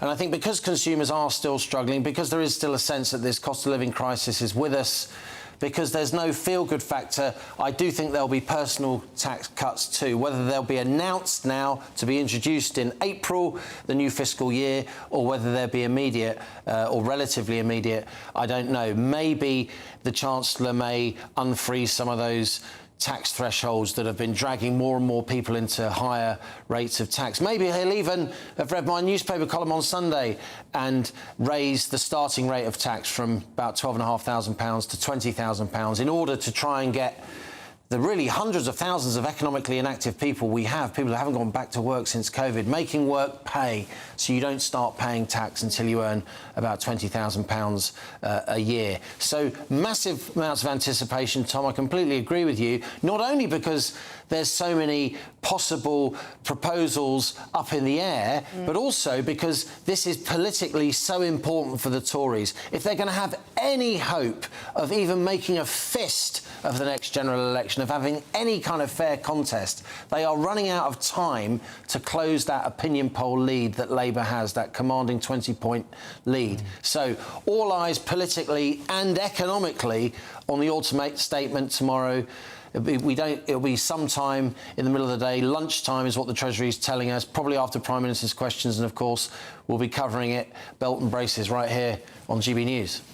Liam, do you think that this is what the public wants? Tax cuts? Because from my perspective, I did think that actually Rishi Sunak was downplaying the prospect of big tax cuts, big life-changing tax cuts. He seemed to be talking that down slightly, but perhaps that's expectation management more than anything else. But Liam, is this what the country wants the government to focus on? Cutting taxes? Because sometimes we see polling that shows people are actually more concerned with funding for public services.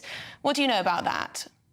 Well, Labour certainly think that the public wants tax cuts. That's why Labour are trying to present themselves as the party of lower taxes and the Tories as the party of high taxes. Of course, there'll be some people who worry more about the funding of public services, people at the lower end of the income spectrum who pay less tax, vulnerable households for obvious reasons, and fair play to them because, you know, this is democracy and we all have our opinions. I think in general, though, there's a sense that taxation is too high, and it is at a 70-year high as a share of GDP. And in the end, you know, Britain is a broadly small c conservative country. That's why in my lifetime the Tories have been in power many more years than the Labour Party. So I don't think there'll be big tax cuts, Emily. I think there'll be a little kind of taste of more tax cuts to come. But he has to do something to signal to his party and to millions of swing voters that will determine the next election that he gets it,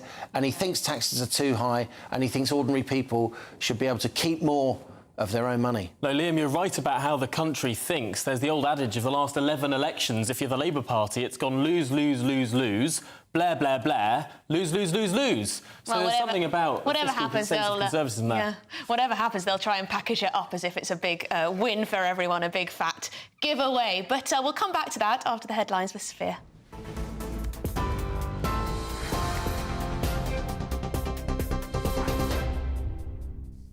Thanks, Emily. It's 1:33. I'm Sophia Wensler in the GB newsroom.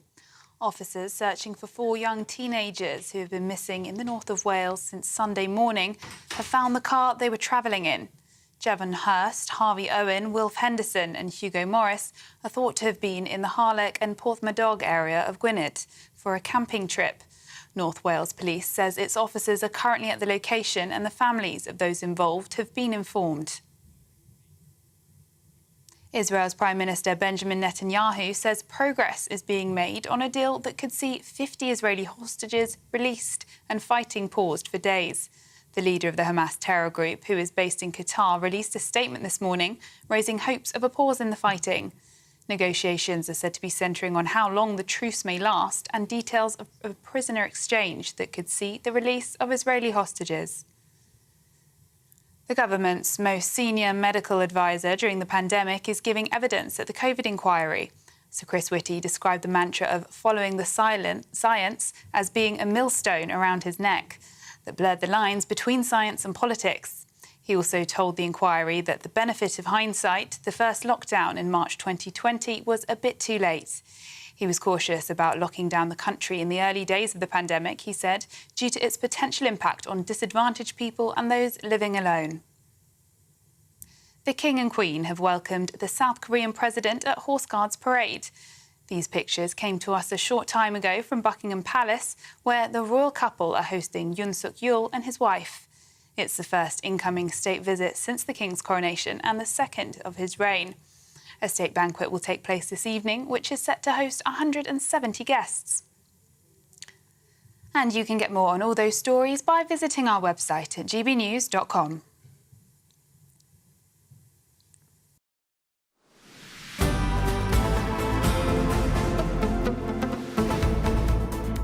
For a valuable legacy your family can own, gold coins will always shine bright. Rosalind Gold proudly sponsors the GB News Financial Report. And here's a quick snapshot of today's markets. A pound will buy you $1.2550 and €1.1455. The price of gold is £1,587.57 per ounce. And the FTSE 100's at 7,448 points. Rosalind Gold proudly sponsors the GB News Financial Report. Well, coming up after the break, we're going to be joined by the political editor of the Daily Express, Sam Lister, and the former Labour MP, Simon Danczuk. Don't go anywhere.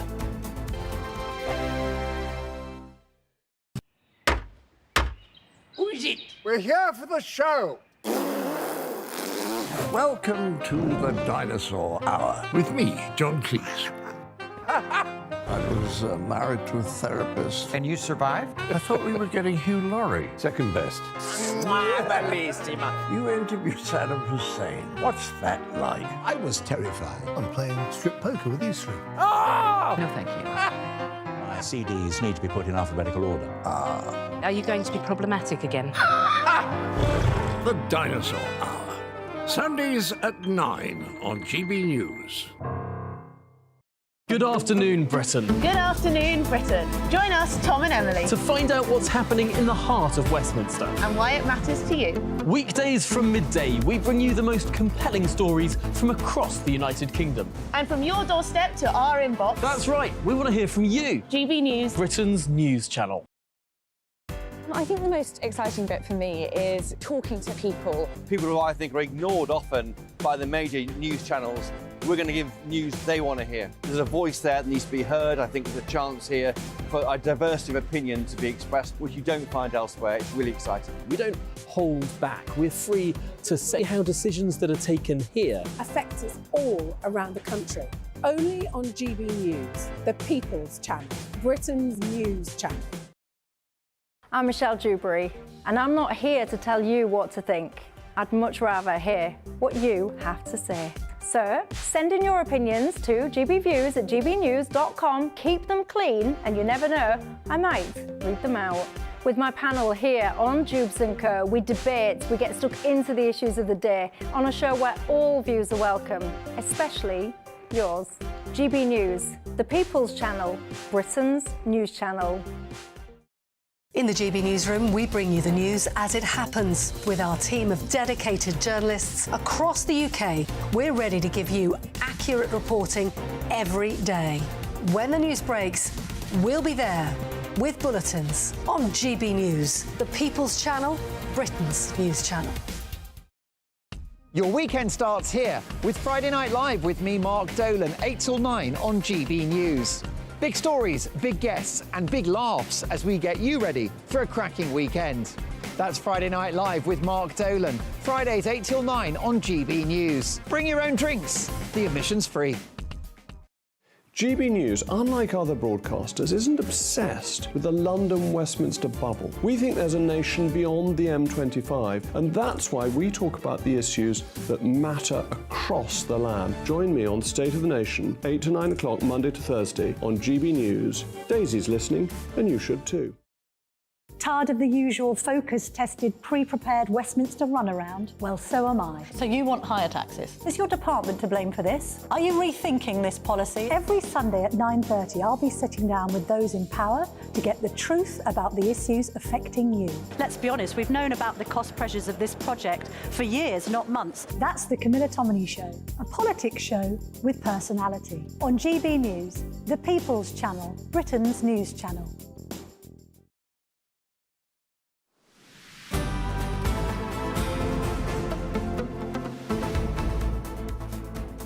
Good afternoon, Britain. Thank you for joining us, Emily Carver and Tom Harwood. But joining us now in the studio is political editor at the Daily Express, Sam Lister, and the former Labour MP, Simon Danczuk. Thank you very much for joining us. It's fantastic to have you. So we've been talking a lot about the COVID inquiry, and I'm sure you haven't been watching absolutely every detail from the past couple of days.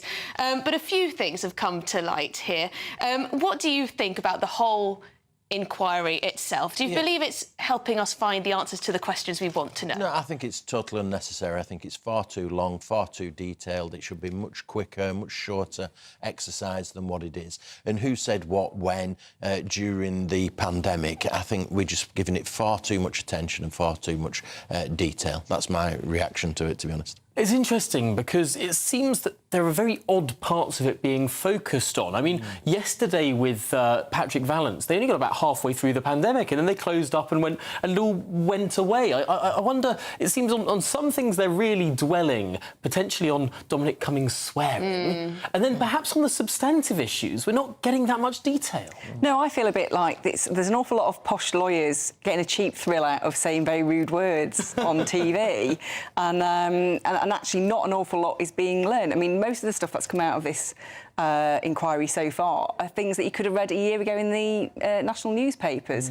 So what are we actually learning from this? The only people really benefiting from this are the lawyers who make an awful lot of money out of this. I think Simon's right. It should be very short, very tailored. We should be learning lessons, not just going over who said what to who a year ago, 2 years ago. Also, we're presented with these diary entries from, well, now years ago, and WhatsApp messages, and we're supposed to take them as serious evidence of one thing and another. Can you really, heat of the moment, diary entries? If I looked back at some of my diary entries, I know it's different, and of course these are very serious people who have expertise in their area, but even so, diary entries, you're looking at me very confused. I think diary entries and WhatsApps are much better evidence than having people sit and try and remember what they were thinking 2 years ago. I know through the period of COVID that I probably changed my mind on some things as the pandemic went on. And I think it is quite clear that some of the scientists who've been before the panel sort of saying, oh, I always thought that we should lock down much sooner, whereas actually you look at the evidence and it was the scientists saying, don't lock down. I think I'm talking more about diary entries that say, oh, you know, Rishi Sunak was happy for people to die. Yeah, but you're taking this as though it's, you called it evidence, but it's hearsay. That example is hearsay. It's what Cummings said to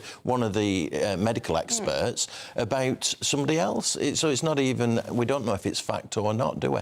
I think it's typically British for us to focus far too much and have too legalistic a view of these issues, and we should move on from it and do it quickly. Well, in the spirit of moving on from it, why don't we move to something completely different? Because there's been a bit of consternation in Wales. The Welsh government, who usually are in concert with the trade unions, have been saying that perhaps we should have a much shorter summer holiday for schools, spread the holiday more over the years, not have this long period of time where people potentially forget what they learnt the year before. But the unions are saying this is a terrible idea, potentially because they want to protect their members. There's a bit of a battle here, Simon. Yeah, absolutely. I'm in favour of the idea as a parent. I think it's a great idea. The 6 weeks holiday, I don't think my children would necessarily agree, but the 6 weeks holiday is far too long, and I think it's a good idea to shorten it.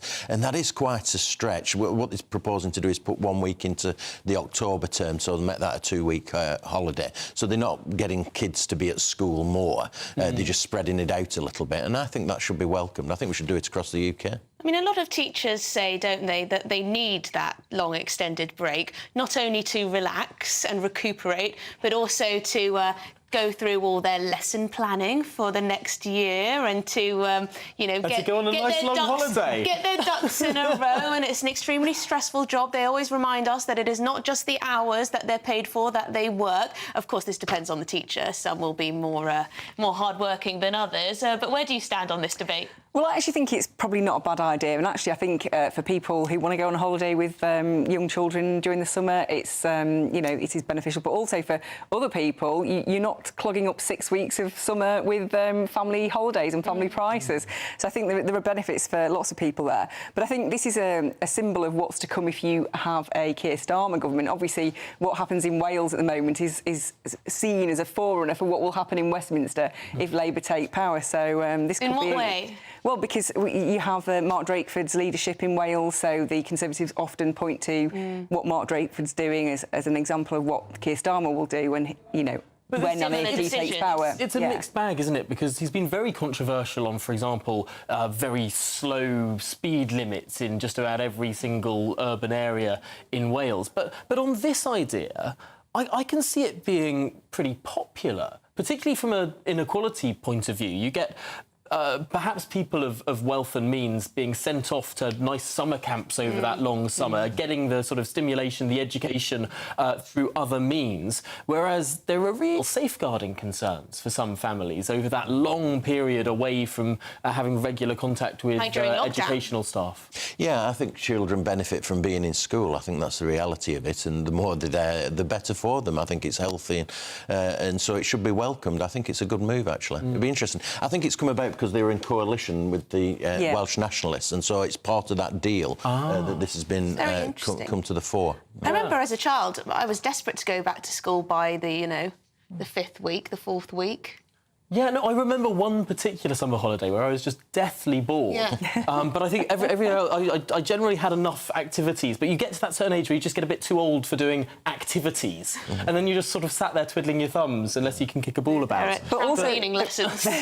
But there is that point, isn't there, that you know you were very lucky, obviously, to have those activities to do. Yes. Not all kids do have that, and that is a very long summer. And I think actually they talk about how some kids who are from less well-off families and don't have all those privileges can actually really decline in their educational attainment over that 6-week period because they're not having all these if you keep reading over that long period, if you keep having these sort of conversations, you'll come back sort of topped up. Whereas other people might decline. That's a really important point. I'm finding myself, perhaps for the first time in my life, agreeing with Mark Drakeford. Well, there you go. There's a first for everything. Well, we'll have to worry about you if this continues. Before too much agreement on the panel breaks out, shall we move on to another story, Emily? Yes, I think we should. Now, this is a bit of an interesting one, a controversial one, Sam. I'll go to you first. Go to me, yeah. Thank you. Transgender footballer quits after rival teams refuse to play against her. So, a transgender footballer, male to female, playing, and female members of the opposition teams simply refused to play with this transgender player. And now, I believe, she's decided that she has been discriminated against. And this may go further. Yeah, so this is a story that's actually a row that's taking place in my hometown. It's Rossington Main ladies in Doncaster. They're actually very supportive of the player Francesca Needham. They've all rallied round and they clearly feel she should be included in the team. But it's the opponents who've raised the complaint. They say that one player suffered a broken knee after a blocking shot from the particular player, trans player involved. And so obviously this goes to the heart.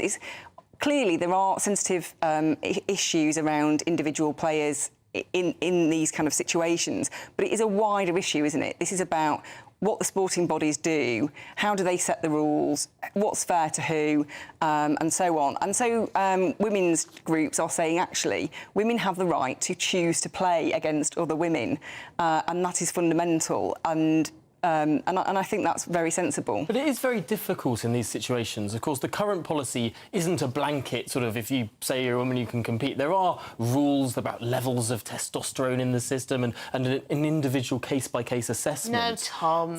These are the rules of the Football Association. Tom, if you were born a male, you shouldn't be able to play in females' football on a competitive level, surely. I'm with you, because this woman is actually a biological man. That's the reality of it. So I'm on the side of the football opponents who are campaigning not for her to play, and I think that's absolutely right. Different He's sports a biological have, of course, taken different proposals with this. I think it was diving that said if you'd gone through male puberty, you couldn't compete. But, of course, there are some trans women who didn't go through male puberty, didn't have the sort of male skeletal structure and went through a female puberty. Would you say that they should be banned?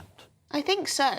I mean, I'm no expert on all the decisions different sports associations have taken, but it seems to me that, unfortunately, if you were born male, then you shouldn't compete in female sports. Even if you've not been through a male puberty. I mean, anyone would know... There are still differences, though. Anyone would know that for example, 8-year-old boy playing football against an 8-year-old girl, there's no difference at all. Well, hang on. I think, you know, children stop playing against boys. Girls stop playing against boys very young, don't they? Yeah. I think it shows the importance of making a decision on a one-by-one basis. I think that's important. Well, I mean, I think, actually, I would say, actually, we do need blanket rules because a case-by-case basis is very difficult for the people involved. It becomes very personal. And actually, if you step back and say anyone who has been through male puberty, whatever suppressants they have taken to bring down testosterone levels and what have you, always has an advantage according to the experts. Some trans women haven't been through male puberty. Yeah, well, possibly. I mean, I think that is a side issue, if I'm honest, Tom, because I think that is a very, very small number of people.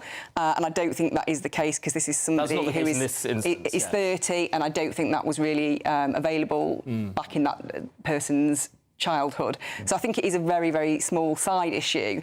But I think, on the whole, women do have the right to choose to play women-only sports, and it's not fair for women to have men decide the rules for them. And I don't think these players, presumably, who have boycotted these matches are bigots necessarily. No, it's just because they see an unfair advantage and they don't feel that's fair. And this person is now threatening to take legal action against the Football Association, so perhaps will result in compensation. And I think that goes to the fact that there aren't these clear rules that are agreed across the board, and we're in this sort of odd time where we haven't set clear rules that perhaps would solve situations like this before they got to this point. I think that is part of it, sorry, but I was just going to say, because clearly people on the team feel very strongly, very supportive of Francesca Needham. They clearly want to be supportive, but this is why you have to take the individual out of it. It is about a set of parameters. It is about the principle of who can compete against a woman in a woman's match. Do you think there should be difference between elite sports and sort of just five-a-side kickabout, perhaps less organised sports? The physiology is the same, isn't it? And the fear, if you are being approached by somebody who is physiologically bigger, stronger, faster, you know, that woman, it doesn't matter if you are competing at the top of the sporting field or on a Sunday league, the potential for, you know, difference and damage, you know, I think part of the problem here is a player suffered a broken knee. I mean, that can happen in any sporting scenario, but obviously there are differences in strength and physicality between men and women, and that's why we have separate sex categories. Also, even just beyond that point, just to sort of, people don't want reality to be denied to them. And if they can see that, you know, that as a biologically male was born that way, playing with the women, I don't think it's... I understand your point, and I understand your point about case-by-case basis, but I think Sam is right there saying that actually we need a broad brush approach and that there should be other options for transgender players. Of course there should, and of course they can play with their biological sex, or perhaps in an open category. I don't know the answers, but shall we move on very, very quickly? We only have a minute, but of course we've got a royal visit. We've got a state visit visit. Simon, are we expecting many sort of benefits for Britain out of the South Korean president meeting the King today? Well, I think it's great that the King is used in this way. This is one of the reasons why we pay for a royal family, if we're honest about it. So make the most of it, I'd say. And it's a great privilege to meet members of the royal family, isn't it? It must be to our advantage economically and culturally and in many other ways as well. And a final word to you, Sam. Yeah, I think the King is showing that he is living up to the role. He has provided that sparkle and glitter that his mum did before him, and I think that's really important. He's been very busy after his birthday, which was very much a day of duty. I quite like how they rode in these old carriages, which apparently are awfully uncomfortable. I don't know if the ones that they rode in actually had suspension or not, but thank you so much to Simon Danchuk and Sam Lister. We'll be seeing you again in the next hour and going through more of the big stories on what is a very busy news day this afternoon. International visits, COVID inquiries and indeed an autumn statement tomorrow. We'll be having plenty more of all of it after this short break. Good afternoon, welcome to your latest GB News weather update with me, Annie, from the Met Office. We'll be staying dry for many through the rest of the day and into the evening, and we could see some fog starting to develop as well. And that's because we've got high pressure still dominating. The ridge of that high pressure is extending across much of the UK, but there is a weather front up to the northwest that will bring thicker cloud to parts of Scotland and Northern Ireland throughout this evening. Some outbreaks of rain as well, mainly over high ground and on the coast at first, but it will become a bit more persistent through the night. Further south, there is a good cloud coverage, but it is fairly thin, so allow temperatures to fall into the low single figures. We could also see some patches of mist and fog, particularly across southern counties by tomorrow morning. And then tomorrow morning we get off to a fairly bright start for many areas of England and Wales, and it'll stay that way through a lot of the day. You could see some of this rain from this weather front starting to affect the Pennines, and it will persist across much of Scotland as well as affecting Northern Ireland from time to time. Temperatures throughout tomorrow will be around average for the time of year. Similar feel to today, not feeling too bad in any sunshine. And it'll be a milder day though across parts of Scotland. Thursday is a fairly similar day for northern areas, apart from the very far north where we get behind that cold front. So it's going to be feeling much colder with some blustery showers of hail potentially. And that colder feel will become more widespread as the cold air pushes into southern areas by Friday.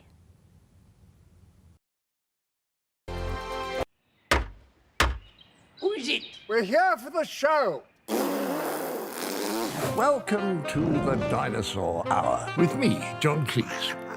I was married to a therapist. And you survived? I thought we were getting Hugh Laurie. Second best.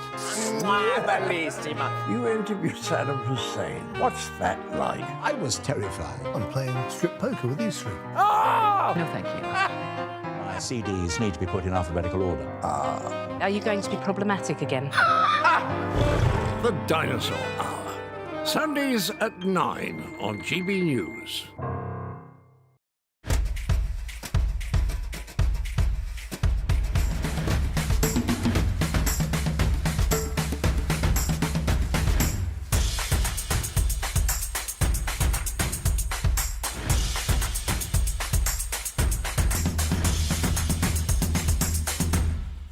Wake up to the headlines with Headliners every morning at 5 a.m. We treat you to the day's biggest stories before anyone else, 7 days a week. You can catch up on everything you need to know before you've even had your kippers. Headliners every morning at 5 a.m, only on GB News, the People's Channel, Britain's news channel. GB News, unlike other broadcasters, isn't obsessed with the London-Westminster bubble. We think there's a nation beyond the M25, and that's why we talk about the issues that matter across the land. Join me on State of the Nation, 8 to 9 o'clock, Monday to Thursday, on GB News. Daisy's listening, and you should too. I think the most exciting bit for me is talking to people. People who I think are ignored often by the major news channels. We're going to give news they want to hear. There's a voice there that needs to be heard. I think there's a chance here for a diversity of opinion to be expressed, which you don't find elsewhere. It's really exciting. We don't hold back. We're free to say how decisions that are taken here affect us all around the country. Only on GB News, the People's Channel, Britain's news channel. There's only 3 people you can trust in life. Your doctor, your lawyer and your nana. I'm not sure. So join me, Nana Aquia, at 3 p.m. every Saturday and Sunday, where we discuss the biggest topics of the weekend. Be ready for battle. Could you be quiet? What is this? It's my new t-shirt. It's your new t-shirt. I don't bite. Well, not without a good reason. Always honest, always fun. Every weekend at 3 p.m. on GB News, the People's Channel, Britain's news channel. Your weekend starts here with Friday Night Live with me, Mark Dolan, 8 till 9 on GB News. Big stories, big guests and big laughs as we get you ready for a cracking weekend. That's Friday Night Live with Mark Dolan. Fridays 8 till 9 on GB News. Bring your own drinks. The admission's free. Tired of the usual focus-tested, pre-prepared Westminster runaround? Well, so am I. So you want higher taxes? Is your department to blame for this? Are you rethinking this policy? Every Sunday at 9:30, I'll be sitting down with those in power to get the truth about the issues affecting you.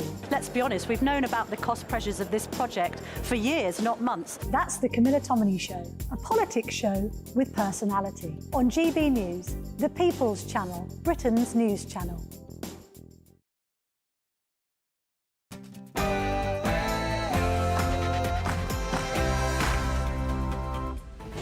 Good afternoon, Britain. Now, here's what's coming up.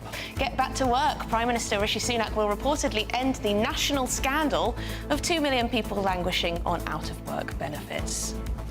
Sir Chris Whitty continues to give evidence as he says the government was concerned the public would not listen to their rules. He says we should have locked down sooner, but is he right? We'll bring you the latest from the COVID inquiry. And Koreans in town. King Charles and Queen Camilla will formally welcome the President and First Lady of South Korea to the UK today, ahead of those key trade talks with the 13th biggest economy in the world.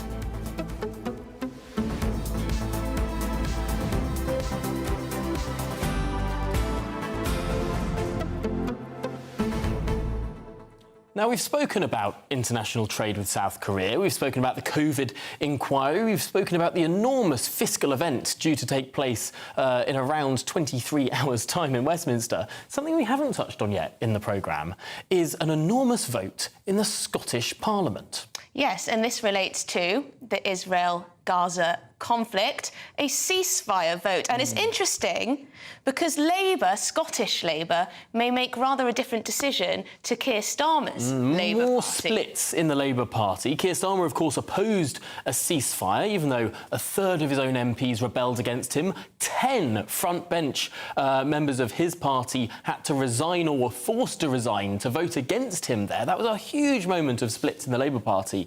More splits this afternoon, as it seems that the Labour Party, the Scottish Labour Party, is going to take a very different line to the UK Labour Party. They're going to be backing the SNP's call for, in quotes, immediate humanitarian ceasefire.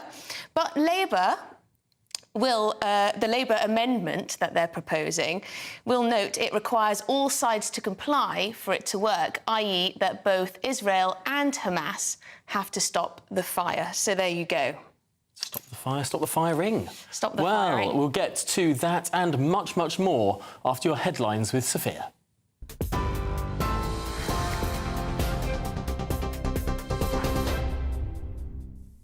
Good afternoon, it's 2 minutes past 2. I'm Sophia Wansler in the GB newsroom. A deal between Israel and Hamas that could see a pause in fighting and the release of hostages appears to be imminent. The leader of the Hamas terror group, who is based in Qatar, said in a statement this morning that they were close to agreeing what they called a truce. Israel's Prime Minister Benjamin Netanyahu says progress is being made on the deal, which was brokered by the US, that could see 50 Israeli hostages released. Around 240 hostages were taken by Hamas during its attack on Israel last month that killed 1,200 people. Officers searching for 4 young teenagers who have been missing in North Wales since Sunday morning have found the car they were travelling in. Javon Hurst, Harvey Owen, Wilf Henderson and Hugo Morris are thought to have been in the Harlech and Porthmadog area of Gwynedd for a camping trip. North Wales Police says its officers are currently at the location and the families of those involved have been informed. The government's most senior medical advisor during the pandemic, Sir Chris Whitty, is giving evidence at the COVID inquiry. The inquiry heard Professor Sir Jonathan Van Tam, Deputy Chief Medical Officer during the pandemic, had raised concerns in January 2020 that a virus outbreak was imminent. But Sir Chris defended his response to the warning, saying that at the time it was a narrow basis on which to make decisions. One of the problems I had in thinking this through was I think some people were thinking that this was just a matter of getting through a few weeks and then we're out and then it's all fine. My view is you had to think about this over the course of the epidemic as a whole, and that was clearly going to go on for a lot longer. Hence why we put so much emphasis, for example, on research. My view was always that you were only going to get to a situation you would not have to consider NPIs for the sake of argument once you'd got medical countermeasures. Government borrowing was higher than expected in October, reportedly due to cost of living payments and benefits. The Office for National Statistics says public sector net borrowing stood at £14.9 billion last month. That's £4.4 billion more than the year before. The Chancellor says that while the government has reduced inflation, more work needs to be done to achieve the Bank of England's goal of 2%. Lancashire Police have been criticised for its handling of disappearance of Nicola Bulley.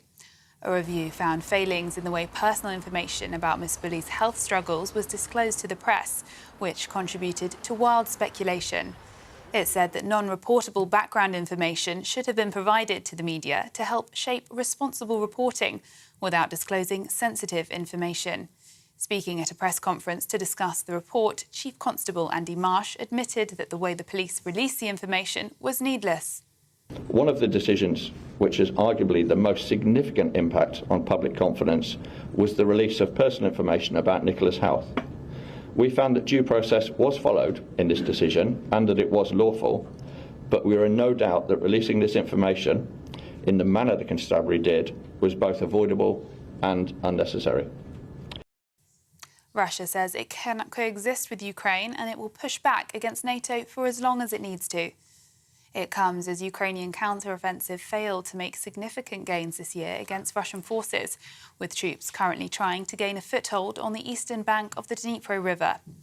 Russia now controls nearly 18% of Ukraine's internationally recognised territory, including Crimea, which was annexed in 2014. If you have ever dreamed of driving a car worthy of James Bond or one of his villains, now's your chance. Drivers are being urged to register their interest in a legendary James Bond number plate from the film Goldfinger, which could sell for hundreds of thousands of pounds. The current record for a plate sold in Britain is just over £500,000, but that could all be about to change. Fans could get their hands on the classic AU1 number plate, with bids starting at £300,000. And the King and Queen have welcomed the South Korean president at Horse Guards Parade. These pictures came to us a short time ago from outside Buckingham Palace, where the royal couple are hosting Yoon Suk-yeol and his wife. It's the first incoming state visit since the King's coronation and the second of his reign. A state banquet will take place this evening, which is set to host 170 guests. This is GB News across the UK, on TV, in your car, on your digital radio and on your smart speaker by saying play GB News. Now it's back to Tom and Emily.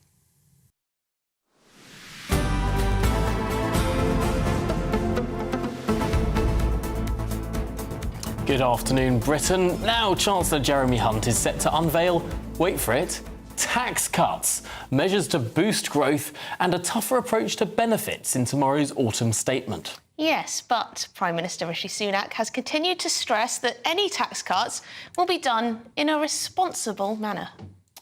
We'll do this in a serious, responsible way, based on fiscal rules to deliver sound money and alongside the independent forecasts of the Office of Budget Responsibility. And we can't do everything all at once. It will take discipline, and we need to prioritise. But over time, we can and we will cut taxes. Wanting to sound like Mr. Sensible while performing what some might describe as a screeching U-turn. Let's get more on this now with Liam Halligan, our economics and business editor with On the Money.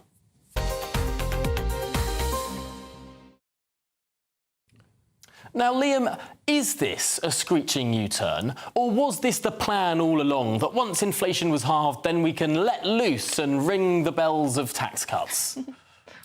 I think Rishi Sunak's sounding a bit like Liz Truss this time last year. Tom, we're going to go for growth. We need to cut taxes. It is a U-turn because only about a week ago, the Chancellor and indeed the Prime Minister were ruling out tax cuts in this autumn statement, saying they would be irresponsible, saying the public finances couldn't stand them, saying that they wouldn't work, they'd only boost inflation. Inflation, of course, came down last week. We had figures showing that in the year to October, it was 4.6%, down from 6.7% during the year to September. That's a sizable reduction. Inflation in the UK is still a lot higher than in the US and indeed in continental Europe.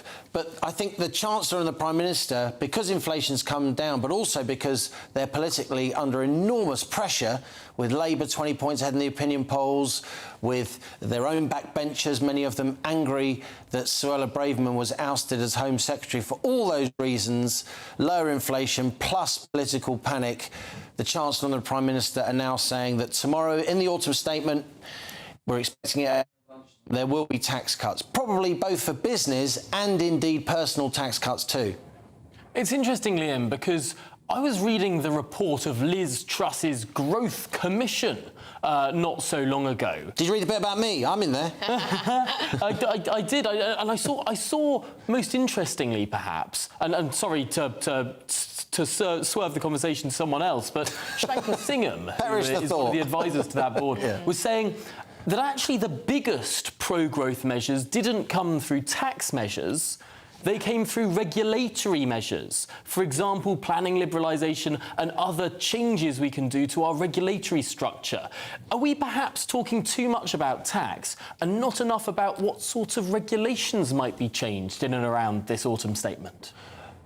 Yeah, I read that Growth Commission report and I thought it was a pretty good piece of work. It was written by Shankar Singham, as you say, one of our leading trade economists, and indeed by Douglas McWilliams, who has been a leading UK economist for many, many years. He used to be chief economist at the CBI back in the day. And the trouble, Tom, with doing things like easing planning regulations and other supply-side measures that get growth going, building on the Greenbelt, for instance, they have lots of enemies. There's lots of vested interests who like the regulations the way they are because they protect a status quo which is to their advantage.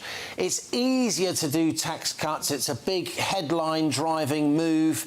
You know, regulation, it's a bit fiddly. It takes a long time to happen and you annoy lots of people when you do it. So it's no wonder that Sunak and Hunt are reaching for, you know, the bright lights, if you like, of cutting taxes. But look, there's something else going on here as well. A lot of people still feel that the cost of living crisis is very much with them. We saw in those inflation numbers, Tom, food prices up 30% over the last 2 years. Still 10.5% food price inflation, even though headline inflation itself has come down. And of course, here at GB News, we're nothing if we're not the People's Channel. So I've been out and about. I've been to Chelmsford in Essex, you know, more prosperous than most parts of the UK. But I found when I talked to traders at Chelmsford, much loved market, it's been around since the 11th century, that there's a lot of concern about retailers going to the wall. There's a lot of concern about the British high street hollowed out. And the traders I spoke to, they're certainly looking for some help in tomorrow's autumn statement.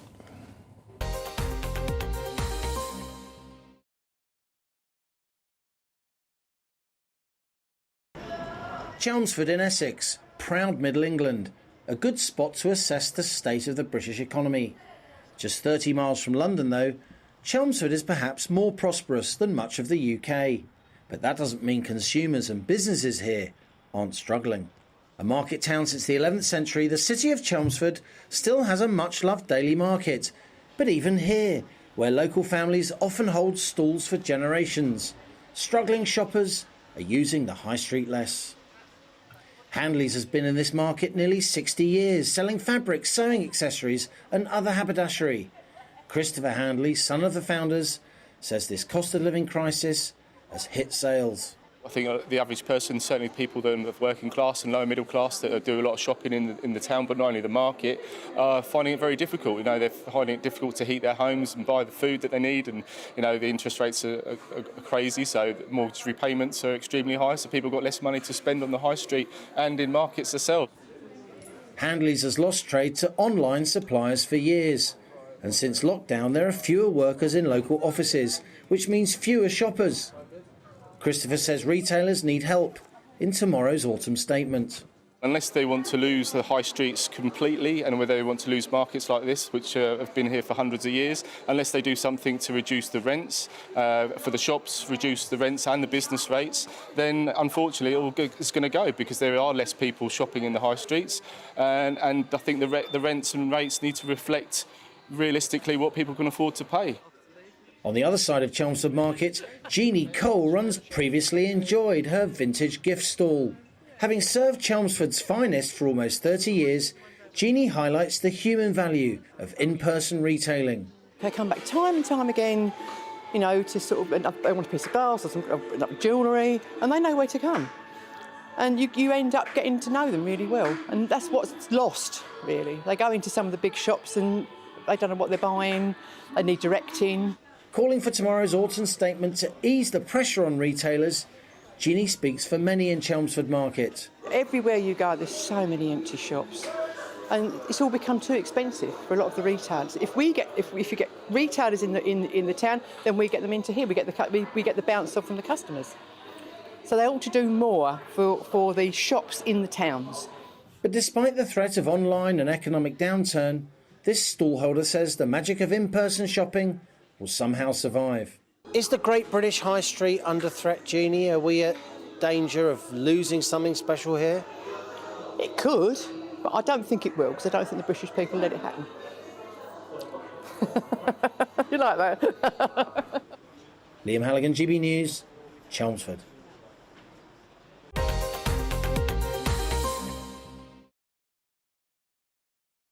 Yes, Liam, too many of our high streets are looking a bit bleak at the moment. Lots of boarded up shops across the country, but some are prospering, I think it's safe to say. Liam, we've heard rumours about changes when it comes to pensions.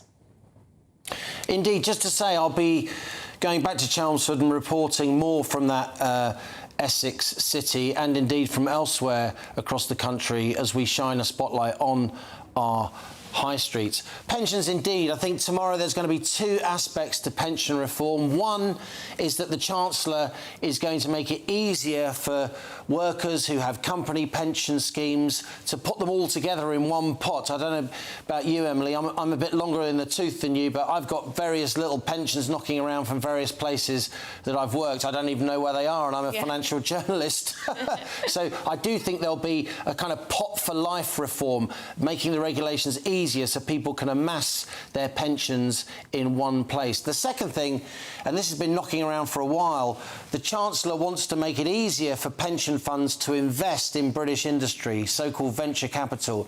We've had something called the Mansion House reforms, which goes some way towards this, but pension funds are only really putting 3 to 5% of their massive resources into British companies that can then use that capital to grow, make an investment return and help boost prosperity across the country. If you go to the States or Canada, pension funds are typically putting 15 to 20% of their resources into what we call venture capital, funding for businesses, helping good start-up businesses, proven concept businesses become bigger businesses so they don't list on foreign stock exchanges, so they're not taken over by foreign companies, so they actually stay British. So these two aspects of pension reform are also making it easier for pension holders, but also harnessing the assets of pension funds, which are many, many tens of billions of pounds here in the UK, putting that into British industry and business more generally. They're not going to drive massive headlines tomorrow, but they're important things, those two reforms, to look out for. Potentially really, really big in terms of a higher rate of return to some of these pension funds, as well as greater investment. And we know the UK has been a low investment country for decades now. Potentially, it's got this dual benefit, even though it might not grab the headlines. Exactly right, Tom. Pension funds, they've been almost required to invest in what we call gilts, that's government debt, a very low rate of return, a rate of return which for many years has actually been below the rate of inflation. So it's almost as if your pension fund is being compelled to invest in things that lose you money by definition.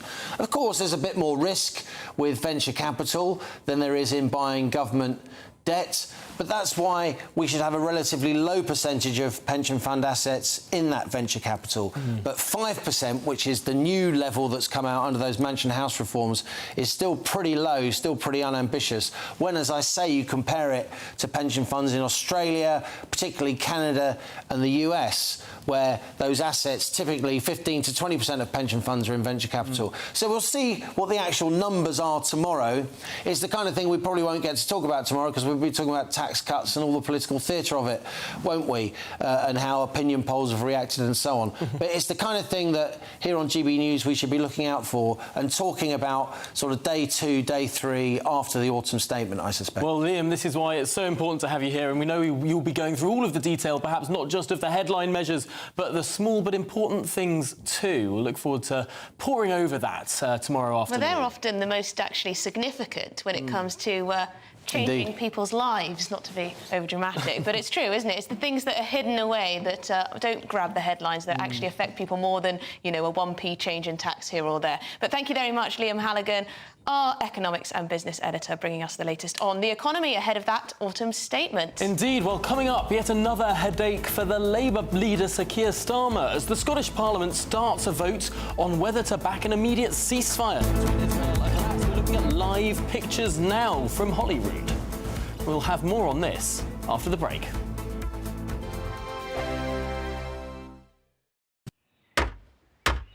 Who is it? We're here for the show. Welcome to the Dinosaur Hour with me, John Cleese. I was married to a therapist. And you survived? I thought we were getting Hugh Laurie. Second best. You interviewed Saddam Hussein. What's that like? I was terrified. I'm playing strip poker with these three. Ah! No, thank you. My CDs need to be put in alphabetical order. Are you going to be problematic again? The Dinosaur Hour. Sundays at 9 on GB News. Good afternoon, Britain. Good afternoon, Britain. Join us, Tom and Emily, To find out what's happening in the heart of Westminster. and why it matters to you. Weekdays from midday, we bring you the most compelling stories from across the United Kingdom. And from your doorstep to our inbox. That's right, we want to hear from you. GB News, Britain's news channel. I think the most exciting bit for me is talking to people. People who I think are ignored often by the major news channels. We're going to give news they want to hear. There's a voice there that needs to be heard. I think there's a chance here for a diversity of opinion to be expressed, which you don't find elsewhere. It's really exciting. We don't hold back. We're free to say how decisions that are taken here affect us all around the country. Only on GB News, the People's Channel, Britain's news channel. I'm Michelle Dewberry, and I'm not here to tell you what to think. I'd much rather hear what you have to say. So, send in your opinions to gbviews@gbnews.com. Keep them clean, and you never know, I might read them out. With my panel here on Jubes & Co, we debate, we get stuck into the issues of the day on a show where all views are welcome, especially yours. GB News, the People's Channel, Britain's news channel. In the GB Newsroom, we bring you the news as it happens. With our team of dedicated journalists across the UK, we're ready to give you accurate reporting every day.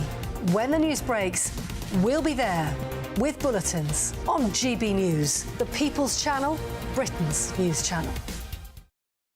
Your weekend starts here with Friday Night Live with me, Mark Dolan, 8 till 9 on GB News. Big stories, big guests and big laughs as we get you ready for a cracking weekend. That's Friday Night Live with Mark Dolan. Fridays 8 till 9 on GB News. Bring your own drinks. The admission's free. GB News, unlike other broadcasters, isn't obsessed with the London-Westminster bubble. We think there's a nation beyond the M25, and that's why we talk about the issues that matter across the land. Join me on State of the Nation, 8 to 9 o'clock, Monday to Thursday on GB News. Daisy's listening, and you should too.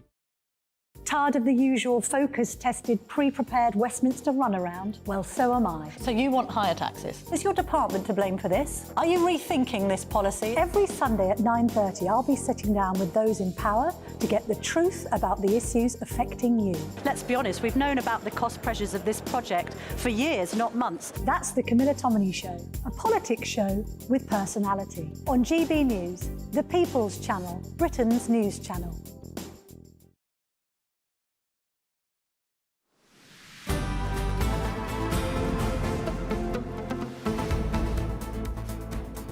Good afternoon, Britain. I'm Emily Carver. This is Tom Harwood. We're with you until 3 o'clock. So Sir Keir Starmer is dealing with yet another party revolt. Yes, after 56 MPs rebelled against his calls for a humanitarian pause in Gaza last week, the leader's worries have now turned to the Scottish Parliament. Yes, yesterday Scottish Labour confirmed they will be backing calls for a ceasefire in Gaza, and the debate has just got underway. We should get the result of the vote at around 5 p.m. this evening. Well, a lengthy debate there. Let's get more information on this now with our GB News political correspondent Olivia Utley. And Olivia, Sir Keir Starmer's had a torrid time of this. He lost 10 front benchers when this was debated in Westminster. Now it's being debated in the Scottish Parliament, and it seems like he's got an entire party mutiny on his hands.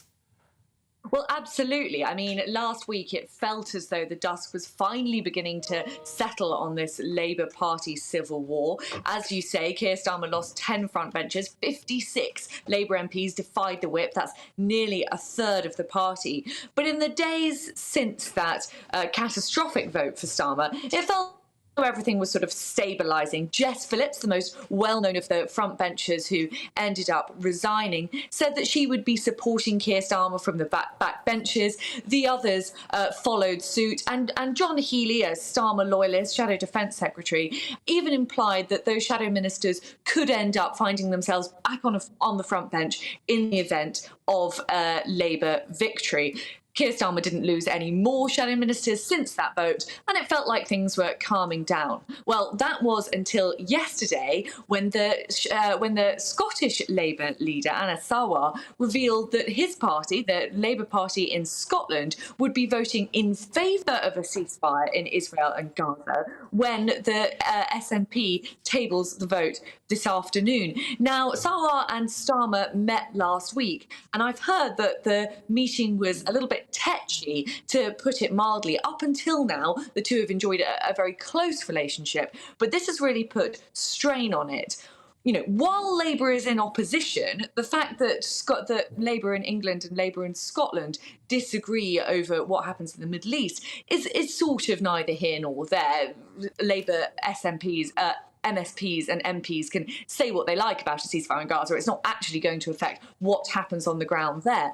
But if Labour were to win a general election, which we are all now very much expecting, then the fact that the Labour Party in Scotland and the Labour Party in England can't agree on this very important foreign policy issue could be a bit problematic. I mean, Starmer wouldn't exactly cut an impressive figure in the House of Commons if it was felt that his MSPs couldn't even control his own MSPs. The fact as well that the relationship between Starmer and Sawar is deteriorating is probably bodes pretty badly for Labour as well. We saw from what happened with Ruth Davidson and Boris Johnson, who fell out dramatically. Ruth Davidson ended up resigning, and the Scottish Conservatives ended up hemorrhaging seats, that it is a very bad look for a devolved government to disagree with the Westminster government. So all in all, this really is a headache for Labour.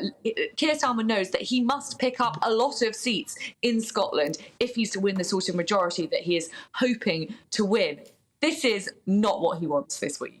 Difficult times for the Labour leader. Thank you very much indeed, Olivia Utley, GB News political correspondent. I would add that Labour does have an amendment on this vote. Yes. That it must that all sides must comply. Which I think a ceasefire would imply that anyway. It's funny that they felt the need to put an amendment there, but perhaps it's just they're trying to say they don't really trust Hamas as much as perhaps the vote might imply.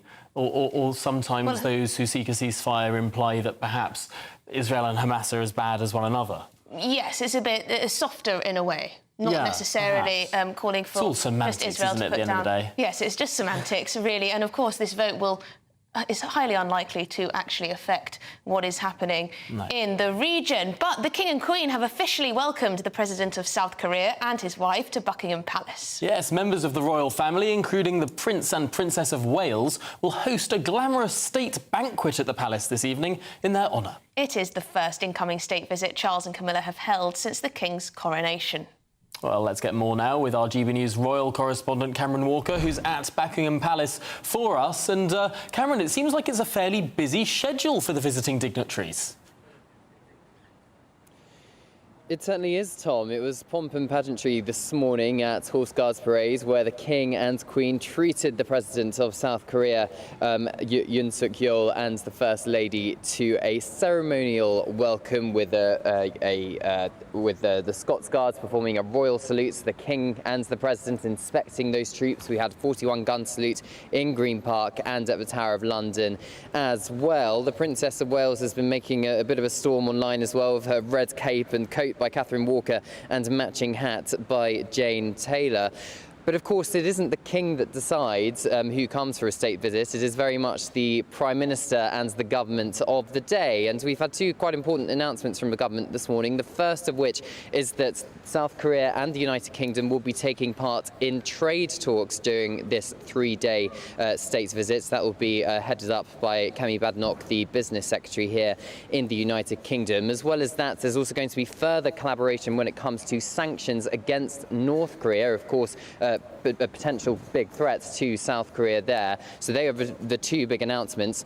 At the moment, the President and the First Lady are having a private lunch with the King, Queen, Prince and Princess of Wales inside Buckingham Palace. We understand they're also going to be visiting different items in the royal collection and inside the picture gallery in the palace, which are to do with the Republic of Korea.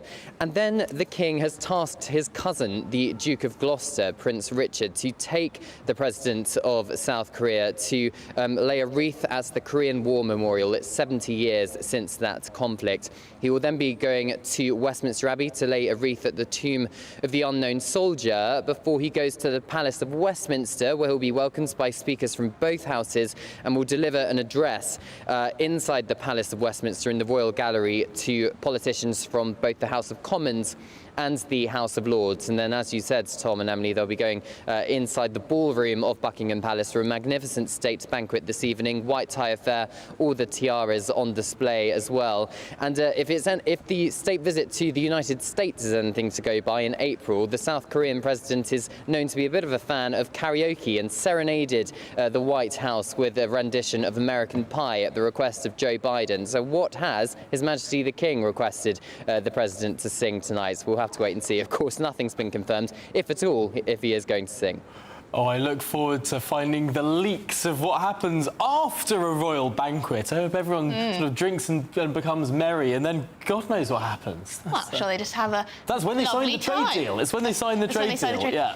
I'd be very interested to know how much these sorts of visits, how much they help in terms of the economics, in terms of the trade talks, in terms of the things that really, really matter. Thank you very much indeed, Cameron Walker, our royal correspondent there outside Buckingham Palace. Now, coming up, we'll get to the bare bottom of a Brexit debate on I'm a Celebrity last night, when Nigel Farage clashed heads with a campmate. Well, before all of that, and that rather vivid image, here are your headlines with Sophia.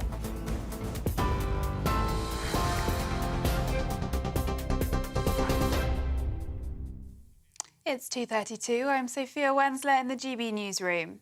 A deal between Israel and Hamas that could see a pause in fighting and the release of hostages appears to be imminent. Israel's Prime Minister Benjamin Netanyahu says progress is being made on a deal which was brokered by the US that could see 50 Israeli hostages released.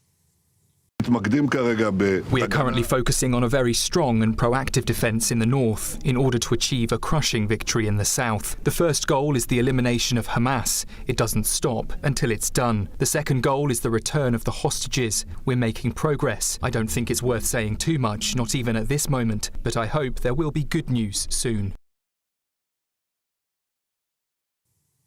Officers searching for 4 young teenagers who have been missing in the north of Wales since Sunday morning have found the car they were travelling in. Jevon Hurst, Harvey Owen, Wilf Henderson and Hugo Morris are thought to have been in the Harlech and Porthmadog area of Gwynedd for a camping trip. North Wales Police says its officers are currently at the location and the families of those involved have been informed. The COVID inquiry has heard that Professor Sir Jonathan Van Tam, Deputy Chief Medical Officer during the pandemic, had raised concerns in January 2020 that a virus outbreak was imminent. Giving evidence today, Chief Medical Officer Sir Chris Whitty said that at that time, evidence was lacking and Sir Jonathan's warning was a narrow basis on which to make decisions. The Prime Minister has defended the decision to hand tough sentences to climate protesters who cause major disruption. It comes as the UN warns it could curb freedoms in the UK. Rishi Sunak's comments relate to sentences handed to Just Stop Oil demonstrators who scaled the Dartford crossing in October last year. And you can get more on all those stories by visiting our website at gbnews.com.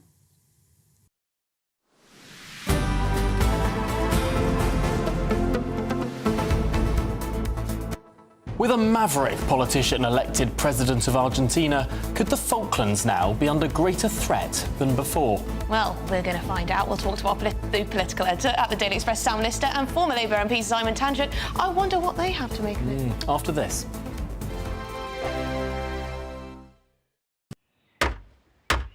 Who is it? We're here for the show.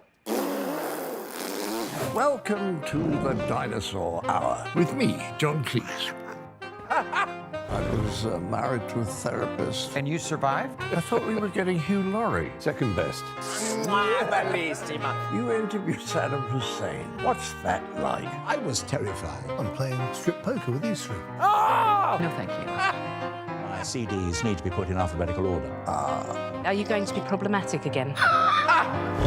The Dinosaur Hour. Sundays at 9 on GB News.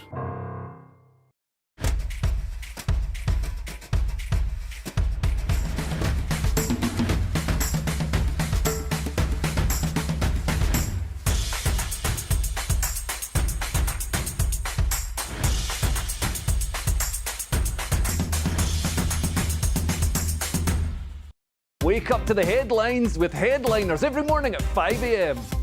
We treat you to the day's biggest stories before anyone else, 7 days a week. You can catch up on everything you need to know before you've even had your kippers. Headliners every morning at 5 a.m. only on GB News, the People's Channel, Britain's news channel.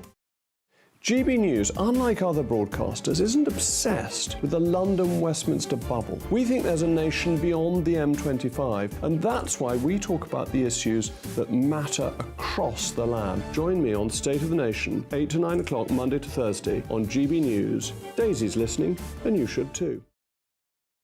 I think the most exciting bit for me is talking to people. People who I think are ignored often by the major news channels. We're going to give news they want to hear. There's a voice there that needs to be heard. I think there's a chance here for a diversity of opinion to be expressed, which you don't find elsewhere. It's really exciting. We don't hold back. We're free to say how decisions that are taken here affect us all around the country. Only on GB News, the People's Channel, Britain's news channel. There's only 3 people you can trust in life. Your doctor, your lawyer, and your nana.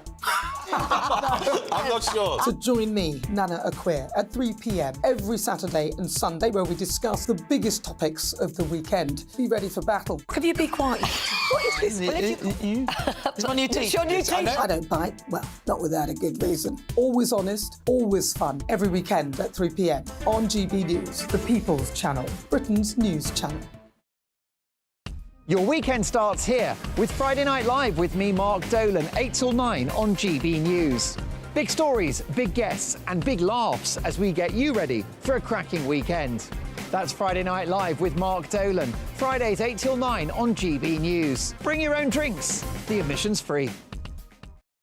Tired of the usual focus-tested, pre-prepared Westminster runaround? Well, so am I. So you want higher taxes? Is your department to blame for this? Are you rethinking this policy? Every Sunday at 9:30, I'll be sitting down with those in power to get the truth about the issues affecting you. Let's be honest, we've known about the cost pressures of this project for years, not months. That's the Camilla Tominey Show, a politics show with personality. On GB News, the People's Channel, Britain's news channel.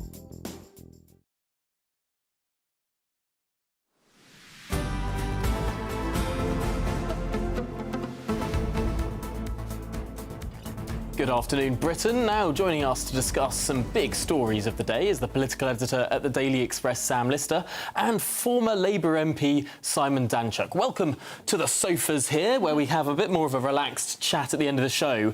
Scotland.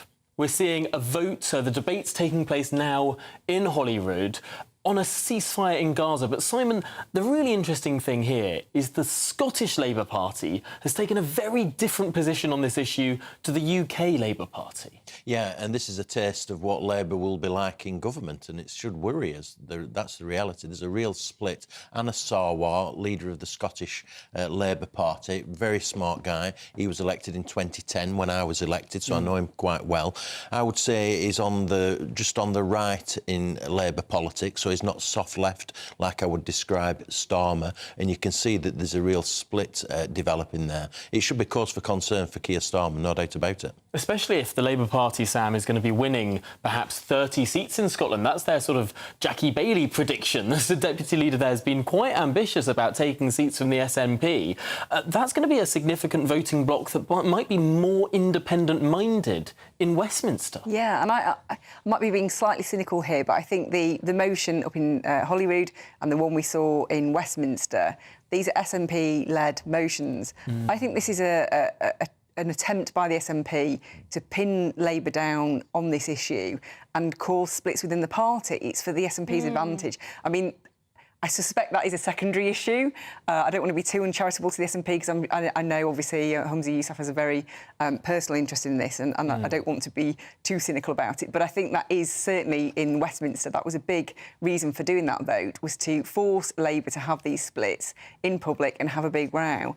And obviously then, as Simon says, you get this contrast between Scotland and what's happening down in England with the rest of the party. And it's not great for Labour.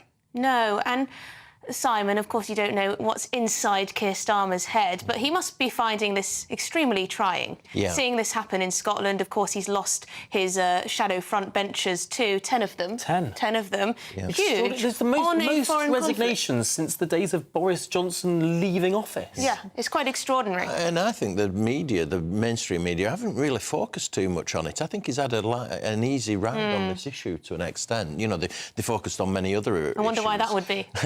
Well, and so he's getting away with it, but it just shows how challenging it's going to be. If he has a small majority, you've got small groups of Labour MPs after the next general election, then they'll hold him to ransom on a whole range of different issues. Yeah, absolutely right. But I think the wider point is, you know, nobody in the Middle East is listening to what Westminster's saying, let alone Holyrood.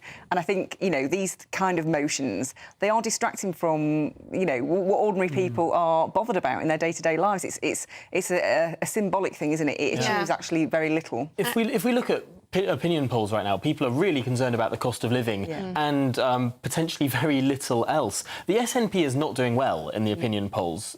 Quite a few opinion polls have shown them slip out of the first place position that they've held since 2007, when they first entered government in Scotland. I wonder, will this distraction perhaps not help the SNP as much as they think it might, if they're not seen to be focusing on the bread and butter issues? I think they're trying to shore up support within the Muslim community. That's what a lot of these votes are about, aren't they? Yeah. But it is navel-gazed, and it is a bit pompous to believe that Netanyahu, leader in Israel, is going to take any notice of what some backbench Labour MPs think. Also, what's quite interesting is that Labour have added an amendment which notes it will require, this is the call for a ceasefire, it will require all sides to comply. Well, obviously. but obviously also will not happen. I mean, this is the ridiculousness of this motion is, you know, in what world does Hamas agree to anything? You know, it's a terrorist organisation. It's not a government that has legitimate recognition in the world. And how helpful is this when there is currently a high-stakes negotiation being led by the United States, being participated in by Qatar, Hamas and Israel, about a humanitarian pause, for want of a better word, whether it's 3 or 5 days or whatever it is, in return for hostages? Does this perhaps undermine that effort to some extent? Well, I think what it shows is that, and it's a really significant issue, it shows that there's a small minority in the Labour Party, Labour MPs, who are prepared to take the side of the Palestinians and Hamas as opposed to backing Israel in this instance. And that's a big point, isn't it? But they would argue that what they're calling for is an end to civilian deaths. But you would say that there are some Labour MPs who may have more of an allegiance with Hamas and the Palestinians than they would with Israel. You'd go as far as to say that? We've seen that with Jeremy Corbyn, haven't we? He refuses to criticise Hamas in any way whatsoever. Although Keir Starmer would, of course, say that Jeremy Corbyn's no longer a Labour MP. I suppose there is an interesting line there in that Jeremy Corbyn voted for that SNP amendment. There were over 50 Labour MPs who voted with Jeremy Corbyn in that division. And I wonder, to what extent has the Labour Party changed if, yes, OK, the top team has changed, but there's still a huge chunk of Labour MPs there who vote with Corbyn? That's absolutely right. And what you've got to remember is that while Corbyn was leader of the Labour Party in 2017, in 2019, more left-wing candidates were put into parliamentary seats. So you've got a larger group of left-wing Labour MPs than you've had in a very long time. And Starmer's going to have to deal with them at some stage. Really interesting point. Right, well, stay with us, because we're going to get the very latest on the COVID inquiry from GB News presenter Pip Thompson, who is outside the inquiry for us. Pip, what's the latest from the inquiry, then? Afternoon, Emily. Well, Sir Chris Whitty, Professor, I should say, Sir Chris Whitty, the government's chief medical officer, England's chief medical officer. He's now been giving evidence for nearly 4 hours. Quite different to yesterday in many ways. He's very much taking the scientist's approach, as you might expect. And he's been very much sticking to the line as well that he never told the government what to do. He's been very clear on making that distinction between the technical advice given by the scientific advisors and the political decisions made by ministers. In the last few minutes, he has told the inquiry, though, that it was, in his view, the fact that they didn't have a useful plan. It was optimistic at best when it came to dealing with COVID, and there was not one that they could just take off the shelf. All the options open to the government, says Sir Chris Whitty, were very bad, some a bit worse, and some very, very bad. Now, we remember Sir Chris Whitty so well, don't we, from those government COVID briefings back in 2020. It was a bit of a double act with him and Sir Patrick Vallance, who was giving evidence yesterday. They used to stand either side of the former Prime Minister Boris Johnson advising us. And it seems there was a little bit of a tension over their approaches to lockdown with Sir Chris Whitty, says Sir Patrick Vallance, wanting to take more of a delaying approach. Well, earlier, Sir Chris Whitty rejected claims he was against lockdown, but says he was more cautious about locking down the country in the early days of the pandemic because of its potential impact. Just listen to what he had to say earlier. I did have a stronger concern, I would say, than some, that the biggest impacts of everything we did, and I was confident we were going to have to do them, to be clear, but when we started, the disadvantages of all the actions, not just full lockdown, but other actions before that, for example, what was initially called cocooning and then shielding, as an example, stopping schooling is another. The biggest impacts of those would be in areas of deprivation and those in difficulties and those living alone and so on. So I was very aware that we essentially had two different things we were trying to balance. The risk of going too early, in which case you get all the damages from this with actually fairly minimal impact on the epidemic, and the risk of going too late, in which case you get all the problems of the pandemic running away. Now, as we will, I'm sure, come on to, my view is, with the benefit of hindsight, we went a bit too late on the first wave. Chris Whitty there speaking to the inquiry a little earlier. Well, tomorrow it is the turn of his deputy, Sir Jonathan Van Tam. Boris Johnson, Rishi Sunak, they're expected to give evidence next month. Pip Thompson, thank you very much for that latest roundup. It's fascinating here, hearing perhaps the distinction between what different scientists were saying. Perhaps there not being one such thing as the science, quote unquote. Pip Thompson there, our GB News presenter, outside the COVID inquiry. Let's turn to the panel now, because Simon, it was interesting there hearing Chris Whitty perhaps saying that he was one of the more cautious voices in jumping into a lockdown without all of this infrastructure being there for it. The Treasury having to design furlough from scratch, for example. Yeah, and I'm not sure how possible it is to prepare for something like this. You don't see it coming. How much can government really prepare? You know, there's some criticism that government weren't ready to act or whatever, but you can't anticipate these sort of incidents, major incidents. I mean, it's like nothing we've ever experienced before. Also, we were getting bad advice, were we not, from international organisations such as the World Health Organisation? Yeah, absolutely. And, well, my view has always been that we could have had a more sophisticated lockdown, one that allowed people to go about their normal lives, but locking down more vulnerable people much tighter and much sooner. Or just advising them to. Yeah, absolutely. I mean, the age-old question. I mean, it's only been a couple of years old, but the question of whether we should have locked down or not. It seems to me that what we're hearing from this COVID inquiry is that if the lockdown was too late, there's no question of whether it was the right thing to do at all. I mean, yeah, but I think that the point that the scientists were disagreeing, I mean, I would certainly hope they were. I mean, if they all thought the same thing, then we've got real problems. You know, these are huge, huge decisions that have so many different implications, as Chris Whitty himself said. You know, there are other health implications of locking down the country, let alone the economic ones. And actually, even with the benefit of hindsight, and he talked about having the benefit of hindsight, you can make different decisions. Yeah. But even with the benefit of hindsight, nobody's still agreed on what exactly was the right path to do. I think most people could agree that if you're going to lock down at all, locking down as we did at the point we did meant that the lockdown had to be longer to get the cases down. If we'd have locked down earlier, the lockdown could have been shorter to get the cases down to the same level. That seems fairly elementary. I don't think you know about that. No, but I don't think you know necessarily, because, you know, some have said, and they've pointed to data to show that actually cases were already falling by the time that we did lock down. So whether it had that much of an impact or not. I think it really depends on what data and what modelling you look at with this, which is what has been shown by this COVID inquiry. Isn't the most incontrovertible piece of evidence not the first lockdown, but the second and third lockdown, where you can see in the cases in the deaths graph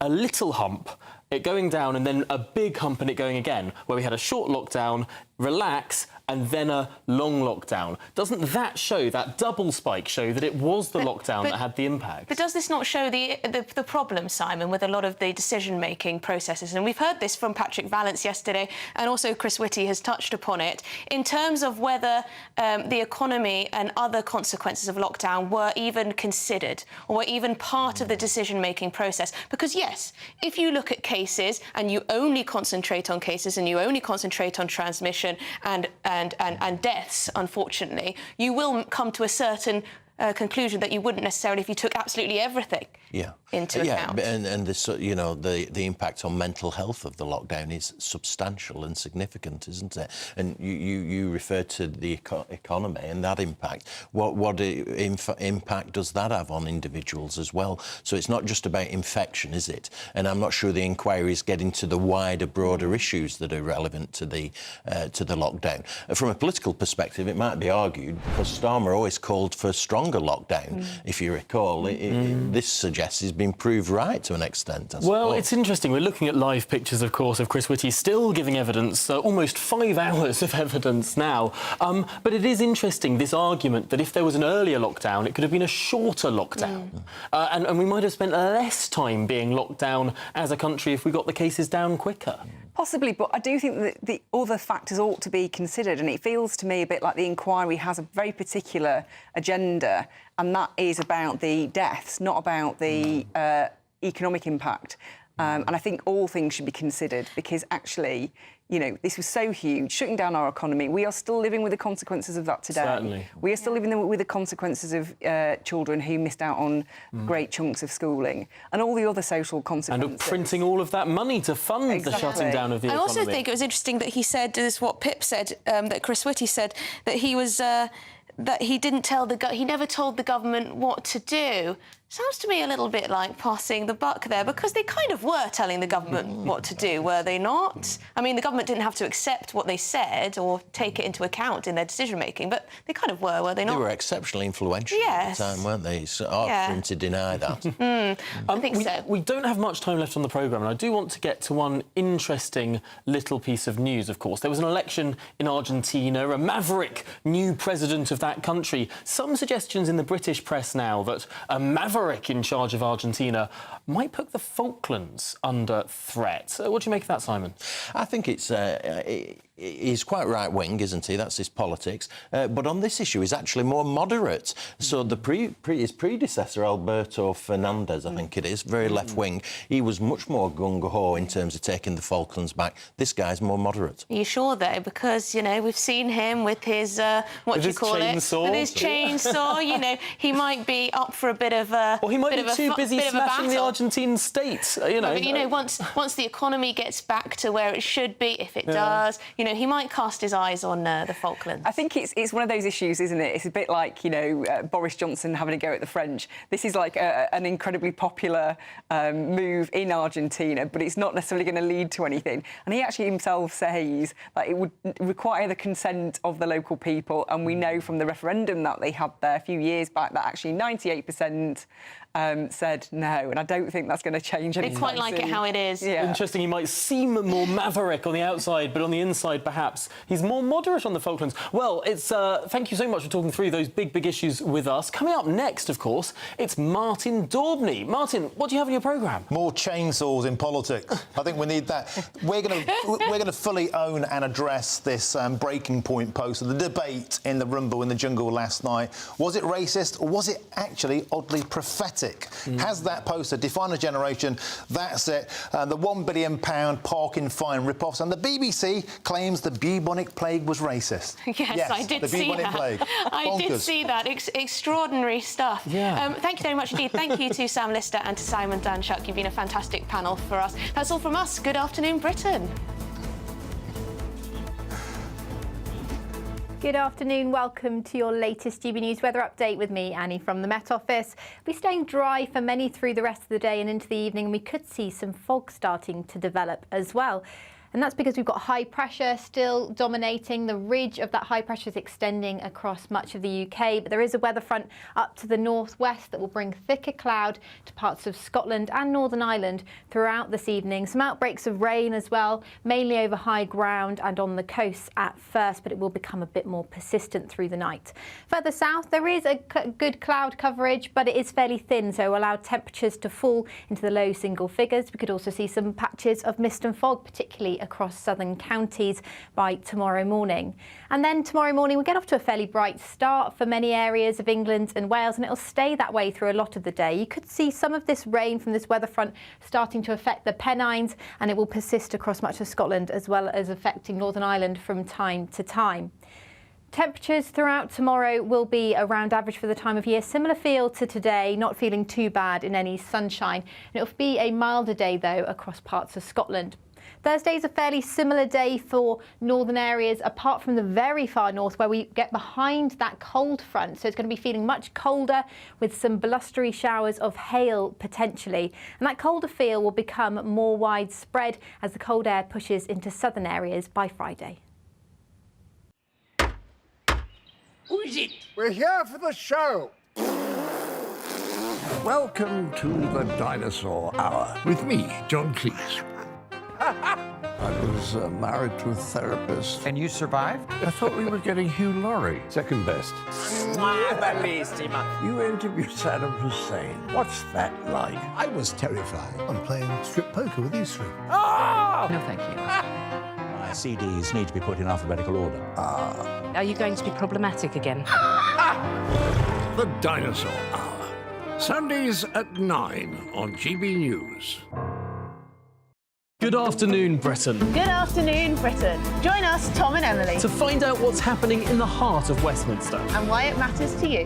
Weekdays from midday, we bring you the most compelling stories from across the United Kingdom. And from your doorstep to our inbox. That's right, we want to hear from you. GB News. Britain's news channel. I think the most exciting bit for me